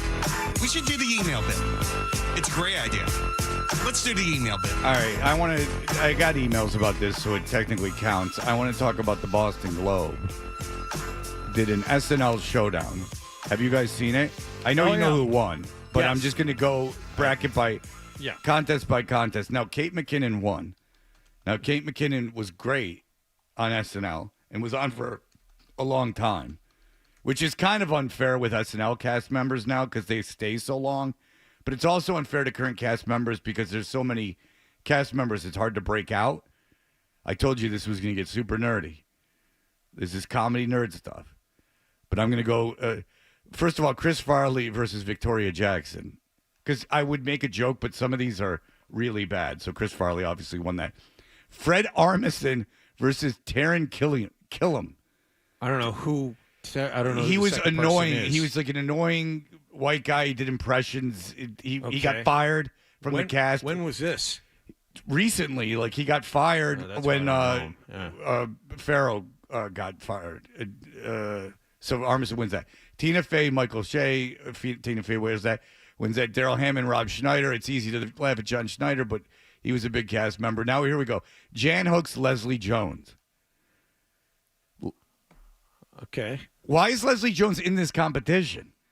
Leslie Jones is not one of the best all-time NSNL cast members. How many cast members are in this bracket total? I don't know. Is it 64? Is it 32? I think it's probably 32. Okay. Leslie Jones certainly shouldn't be in the top 32. That's my point. I understand that. Jan Hooks was good. Amy Poehler versus Jay Farrow. Jay Farrow was fired when that Taram guy was fired. Then they put Adam Sandler versus Tracy Morgan in a first-round matchup. Two breakout stars from the show. And you give it to Sandler, but I'm not positive Sandler was funnier on Saturday Night Live than Tracy Morgan. But then you give me a Jason Sudeikis, Jane Curtin mashed potato sandwich matchup. And Jane Curtin wins Jason Sudeikis. Both of them are role players. Gilda Radner over Julia Sweeney. Chevy Chase over Seth Meyers. Andy Samberg over Jerry O'Terry. Phil Hartman, there you go, over Chris Parnell, who was like a guy in the background. Kevin Nealon over Vanessa Bayer, or whatever the hell her name is. And I will say this, Vanessa Bayer's funnier than Kevin Nealon. Kate McKinnon over Tim Meadows. Tim Meadows would tell you I don't belong in this. Yes, he would. Rachel Dratch over Bowen Yang. That's a fair matchup. Will Ferrell against Bonnie Moynihan. You can just throw in the towel. John Belushi against Beck Bennett. Like, Beck Bennett would tell you, like, why am I in this? Right. Like, he's going to go, like, I'm not an all-time member. I mean, there's real heavyweights. Al Franken over Will Forte. Norm Macdonald. Has anyone, by the way, on the SNL cast, in retrospect, gained more respect for their time on SNL, than Norm Macdonald, who was fired by the head of NBC for O.J. Simpson jokes and underappreciated while he was the update host. And now I was on an island for a very long time saying Norm Macdonald far and away the best update host ever. I would say that too, but what is your question? Respect for his time on SNL. Like when you go back and revisit their time on SNL, they were way better than people gave them credit for while they were on SNL. Not what they did post SNL, yes, but what they did on SNL. I would say that's a good call. And I'm thinking about, like, this is a separate thing, but Colin Quinn, who took over for Norm, has got much more respect now. I think he probably got about the proper amount of respect or ridicule or whatever for being the update host after Norm left, but he is a much more well-respected comedian now that he left SNL than when he was doing that job. But he wasn't great on SNL. Yeah, and he'd be the first to tell you that. Yeah. But Norm Macdonald, the best update host of all time, in some respects, the only really funny update host of all time, like really funny. Kristen Wiig over Chris Kattan, which should have been a later matchup. Because Chris Kattan, while a failure after SNL, was very good on SNL. I thought so. Kenan Thompson against Joe Piscopo, sure. Bill Hader versus Anna Gasteyer, whatever her name. Yeah, who would not do the Andrew Dice Clay host show. She said she would not do that, leading Andrew Dice Clay to cry on the Arsenio Hall show. If you want to watch something on YouTube, watch that. Ooh, boy. It's not good. Yeah, he comes out crying. It's not great. So, Jimmy Fallon against Lorraine Newman. Everyone knows Lorraine Newman. I mean, you got to give her respect for that nothing that she ever did. Dana Carvey against Colin Jost. Jost. Whatever. Who cares? Is he even in the cast? Does he do sketches? I have not seen him do a sketch. I mean, Dana Carvey. It's him and Shay doing updates. Dana Carvey might be top 5. Molly Shannon versus David Spade. David Spade would tell you he didn't do anything on SNL. Eddie Murphy versus Dennis Miller. Bill Murray. Bill Murray managed to unseat Nora Dunn. If you recall, Nora Dunn from the Eddie Murphy cast. Oh, yeah. Mike Myers managed to beat Kyle Mooney. Maya Rudolph over John Lovitz. Cicely Strong beat Chris Rock. Now, Chris Rock was not good on SNL. No. But why is Cicely Strong or Chris Rock on this? For that matter, why is Garrett Morris on this beating A.D. Bryant? They just included all the original. A.D. cast Bryant members. is very funny. Garrett Morris was not funny on SNL at all. And Dan Aykroyd over Billy Crystal, which is not fair because Billy Crystal was great on the show. Only on for one season, right? He might have. I think he was on for more than one. But you have to remember, Billy Crystal was a tour de force when he was on that show. Yes. He was on MTV. He did the Fernando that crossed over. He was at WrestleMania. Yeah. Him and Christopher Guest did the I Hate When That Happens. Yeah, when they would hurt themselves. Yeah, that was a good bit. You know, that's the cast with synchronized swimming. A lot of people think is the greatest SNL skit of all time. One of the best ever, yes. So if you need to know, the final 4 was Aykroyd Belushi against Tina Fey and Kate McKinnon. God. Where's Will Ferrell in all of this? I don't know. Where's Eddie Murphy, who single-handedly saved the show from cancellation? Best cast member by far ever on that show. You got to have Norm Macdonald, Eddie Murphy. You got to have Eddie Murphy and Will Ferrell. There's no doubt about that. And then you can argue. See, I think Phil Hartman deserves to be I top think 5. Everyone loves Phil Hartman, and I think he was probably great. But Phil Hartman, you know, for the time he was there, was not a transcendent star. Dana Carvey. Dana Carvey should be a top 5 guy. Yes. I'm talking about transcendent stars while they were on the show. Like you were like, this guy is like a comedic genius, and there's only a few of them. Eddie Murphy, Will Ferrell, and Dana Carvey for sure. Maybe Mike Myers. But in the original cast, I can't. It's unfair because I can't go back and watch it. It's 50 years old. What seemed anarchistic and breaking the mold at that time is just boring. Belushi was the breakout star of that cast. Can we agree on that? No, Chevy Chase was the breakout star of that class, and then it was John Belushi because Chase left after one season because he became a star.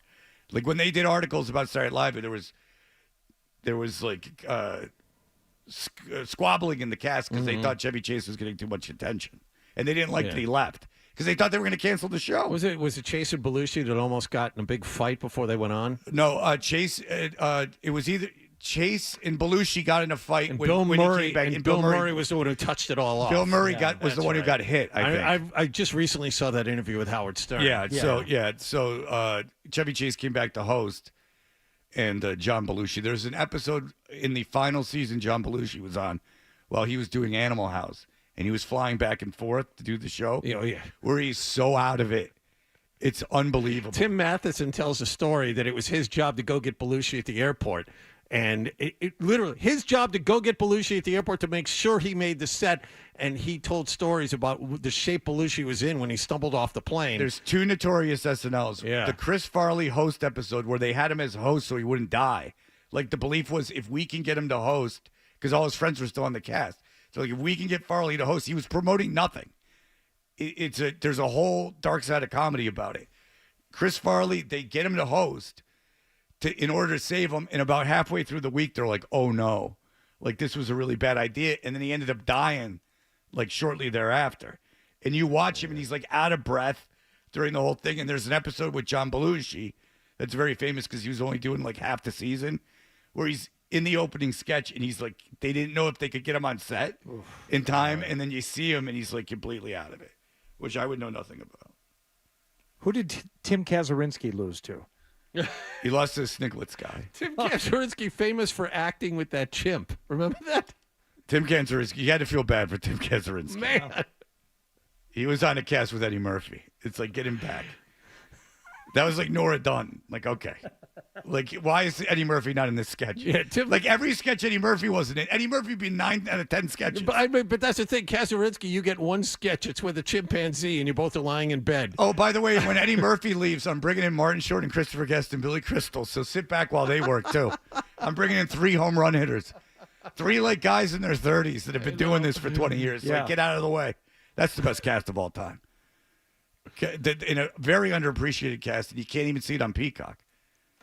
And there you have it. All right. I told you at 6 o'clock I was going to nerd out for 10 minutes and get way, way, way too into it. That was definitive. But thank you, Boston Globe, for giving the material. Yeah.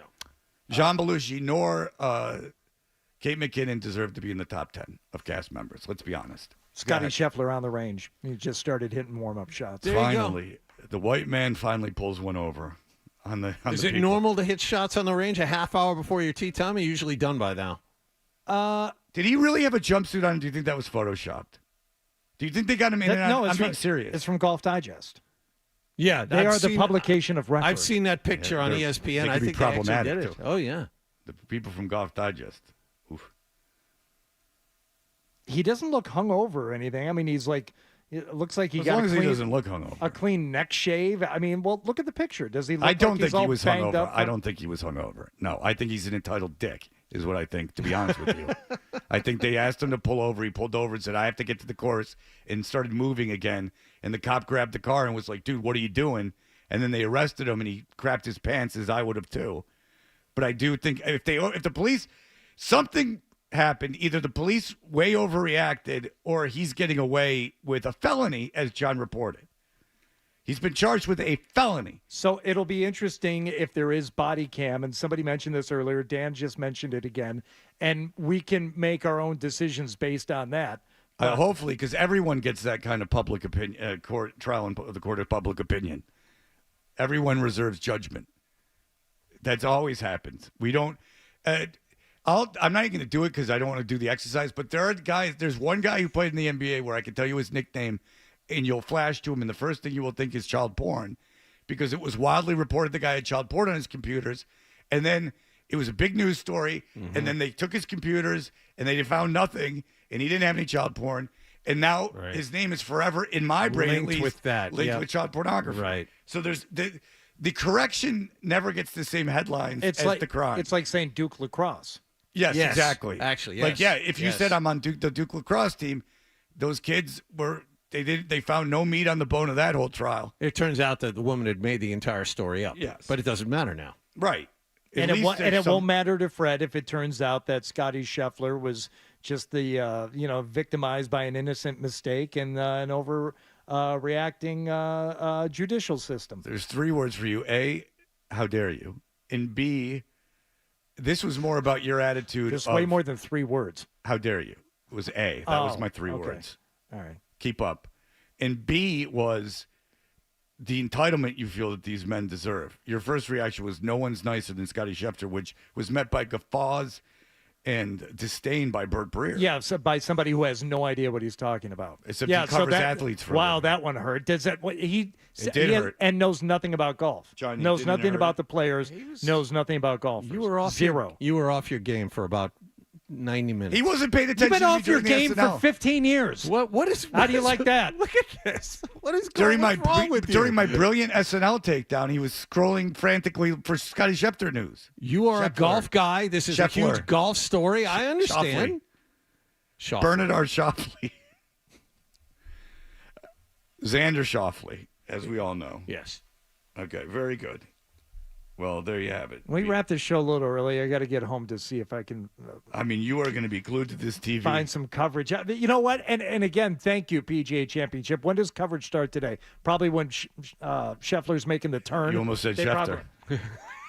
You almost screwed it up yourself. Dum-dum. He's going to be at about on 9 at noon when they start. Yeah. All right, It's about very right. good. Stupid. I like how they can't show the early rounds because, golf. Yeah. All right, we'll be back in just a moment. Here are the headlines. Sports Hub headlines. The Bruins in Florida will play Game 6 of their second-round playoff series tonight at TD Garden. Bruins down 3-2. Brad Marchand practiced yesterday, but he is questionable. Judd and Bob have the pregame at 6:30 and the face-off at 7. Here on 98.5 The Sports Hub. Bruins need a win to force a Game 7. Round 2 of the PGA Championship at the Valhalla Golf Club in Louisville underway. It was delayed by 90 minutes because a pedestrian was killed by a shuttle bus just outside the course. But the big story this morning, Number 1, Scotty Scheffler, detained by police and then arrested after he tried to drive around the crash to make his tee time. He was charged with 4 things, including second-degree assault of a police officer. However, he was released from jail on his own recognizance. He is expected to make his tee time of 10:08. Xander Schauffele has a 3-shot lead at 9 under par. What's the problem? The time. He'll be there. Okay, he'll be there. Thank you very much, Hardy. I hate to make a mistake in a case like this. Patriots have signed offensive lineman David Andrews to a 1-year contract extension. Red Sox lost to Tampa Bay last night, 7-5 at Fenway Park. Sports Hub headlines are powered by the commuter rail. Heading to the Rolling Stones at Gillette on May 30th. Take the train. Round-trip tickets are just $20, and they're on sale now on the M-Ticket app, so buy yours before they sell out. I'm John Wallach at Boston's Home for Sports, 98.5 The Sports Hub. Your next update at 10 o'clock. This is Charlie McAvoy. High slot, McAvoy. Check. McAvoy. And you're listening to the home of the Bruins. McAvoy coming from deep in his own zone. Backhand. He scores! 98.5 The Sports Hub. Hey, it's Charlie Coyle. I've teamed with WellPoint, formerly Unicare, and 98.5 The Sports Hub for First Responder Fridays. We want to encourage everyone listening.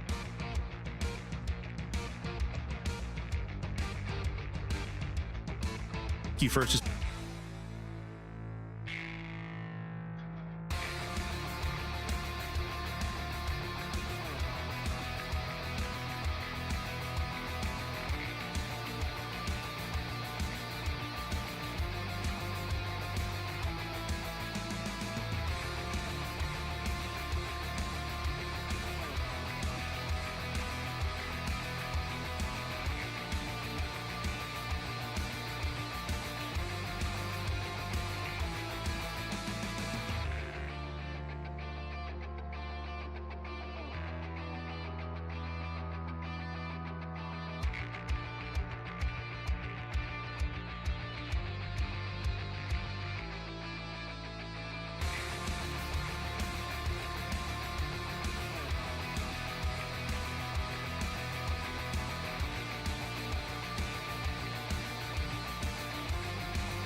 All right, we are Toucher and Hardy, brought to you by FanDuel Sportsbook. Make every moment more with FanDuel. The Stack is brought to you by Best Ford in Nashua. Looking for great deals on new Fords?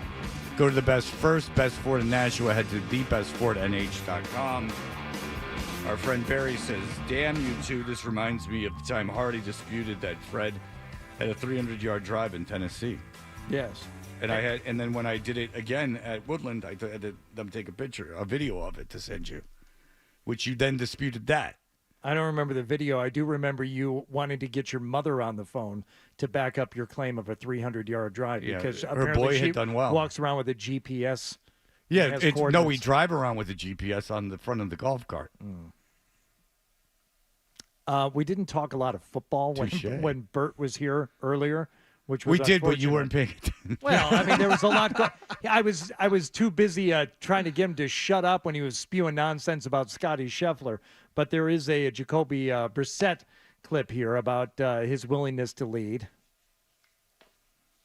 Dan, Jacoby Brissett, his willingness to lead. I want to When congratulate I was here the Nick. first time, you realize like everybody's your mentor that's older than you in this league or have more experience in, and I hope I'm that for more than just Drake. I'm a teammate first, and I hope I can be a good teammate to not only him but to everybody on this team. I got to hand it to Nick. I got to congratulate him for being in that room where the phone rings for maybe 5 minutes out of the 4 hours we were on the air today. What? He was MIA. I mean, he could have another job. Like he literally could do another job. Maybe he could be working at Dunkin' Donuts. No, maybe he's doing like phone sales in the other room. He's cold calling people. I think you're giving it too little credence that he had he just went into another room. You think he left so long he could have literally had an hourly job somewhere else. He could be holding two jobs. He could be working for two shows. He could take his car and go down to Brighton, to the old building. His card probably still works. He's panhandling to the EI trying to get another gig. He's doing two shows. Just ask him flat out. Did you leave the building today, Nick? He says no. All right. That remains to be seen. I don't know what he's up to. He's not in that room, though, that's for sure. Can we address this just for a moment, Fred? And, I was utilizing FanDuel earlier this morning so I could sell off my Scotty Scheffler bet, even though he's back on the range. He's going to tee off. It may prove to be foolish. I like how someone's holding an umbrella for his back. Well, yeah, you don't want the grips to get wet. No, I understand the reason for it, but it's not a great image. Someone who is literally just charged with a felony and processed. And the amount of excusing for it, I don't know what he did, and maybe he's an overzealous cop, but this initial reaction, it is interesting. You have to admit, when people are arrested, depends who they are, the reaction is a lot different. A lot different. You have to admit that. Like if Tyreek Hill was arrested, everyone's got to do a little moral inventory here, and I'm no bleeding heart, but everyone should really moral inventory. God, it's really my subconscious now. The Easter eggs on this show, they're unbelievable. No, but I don't mean to do it. I know, I didn't even mean to do that one. I do the same thing all the time. Yeah, it's really weird. It gets really, for all you out there, I'm not doing it on purpose. But you're welcome. Who knows what I'm doing? Who know what I'm talking about? I get appreciation emails for it. At least you know I'm going. Yeah. I'm not lying to you. Yeah, just hanging out at the library for an hour. At least you know I'm sober. Yeah. At least it's in my head. All right. So anyway, so these are all AAs. Okay. So just very quickly, if you're going to make any moves on one of your betting apps over the weekend and you need help, please do not call the state's gambling helpline, because apparently nearly a third of callers asking for help on one of the helplines were asking for tech help with their mobile sports platforms, according to a new report. So almost a third of the people who call the gambling helpline, MA.org, any of that stuff, saying, I don't know if I should be giving 12.5 tonight. That seems high. Can you help me with this? That's not what that's for. Well, do you ever have revelations? I had one recently. Idiots that would do that. When you meet someone, you're like, that person's insane, and you're face to face with them, you're like, what? This person's crazy. I don't want to be around this person. Those people all have computers. If you think about it that way, why? Everyone's got a computer, and there are people that you see on the street. You're like, oh Jesus, or they start talking to you, get away from me, you psycho. And I got to think there's a lot of crossover. Yes. Between someone like babbling in the street. Right. Yeah. And then someone going crazy on the computer, for good or bad. Right. Now, if you email, you're a friend. I like the emails. Now, I truly do. I don't think that that's a sociopathic behavior. But Fred, we got a big Bruins emails. We got a Bruins Panthers game tonight, so we're going to lead by listening to the sounds of Brad Marchand talking about hopefully his return to the ice tonight and what he had to say yesterday, which was all very good. We celebrated it. His honesty about his injury and injuring or hurting other players and what the playoffs are all about. Yes. So Game 6 tonight. It'll get you ready. Johnny Wall game. What time? Game 6 for the Bruins, 7 o'clock. 7 o'clock. That means pregame starts at 6:30. Scotty Zolak is here. Dan O'Brien, get ready to fire it off because we're leaving. We're ending the show with the montage. Oh. And Scotty Zolak is here. We were gonna have Breer, Dan Roach, and Nikovic on, but they all said no today. Very well done. We're doing our show. Very well done. I love it. I'm a nice man. You all have OCD that you had to play ass. All right, here we go. Everyone enjoy Game 6 tonight. That'll do it for us. Have a great weekend. The loyal people will be rewarded. And the others will be punished except for one. All right, everyone have a great weekend. That'll do it for us. We'll leave you with the montage. Bye. Marchand got dumped right in front of you, Darren Pang, and he hasn't gotten up yet.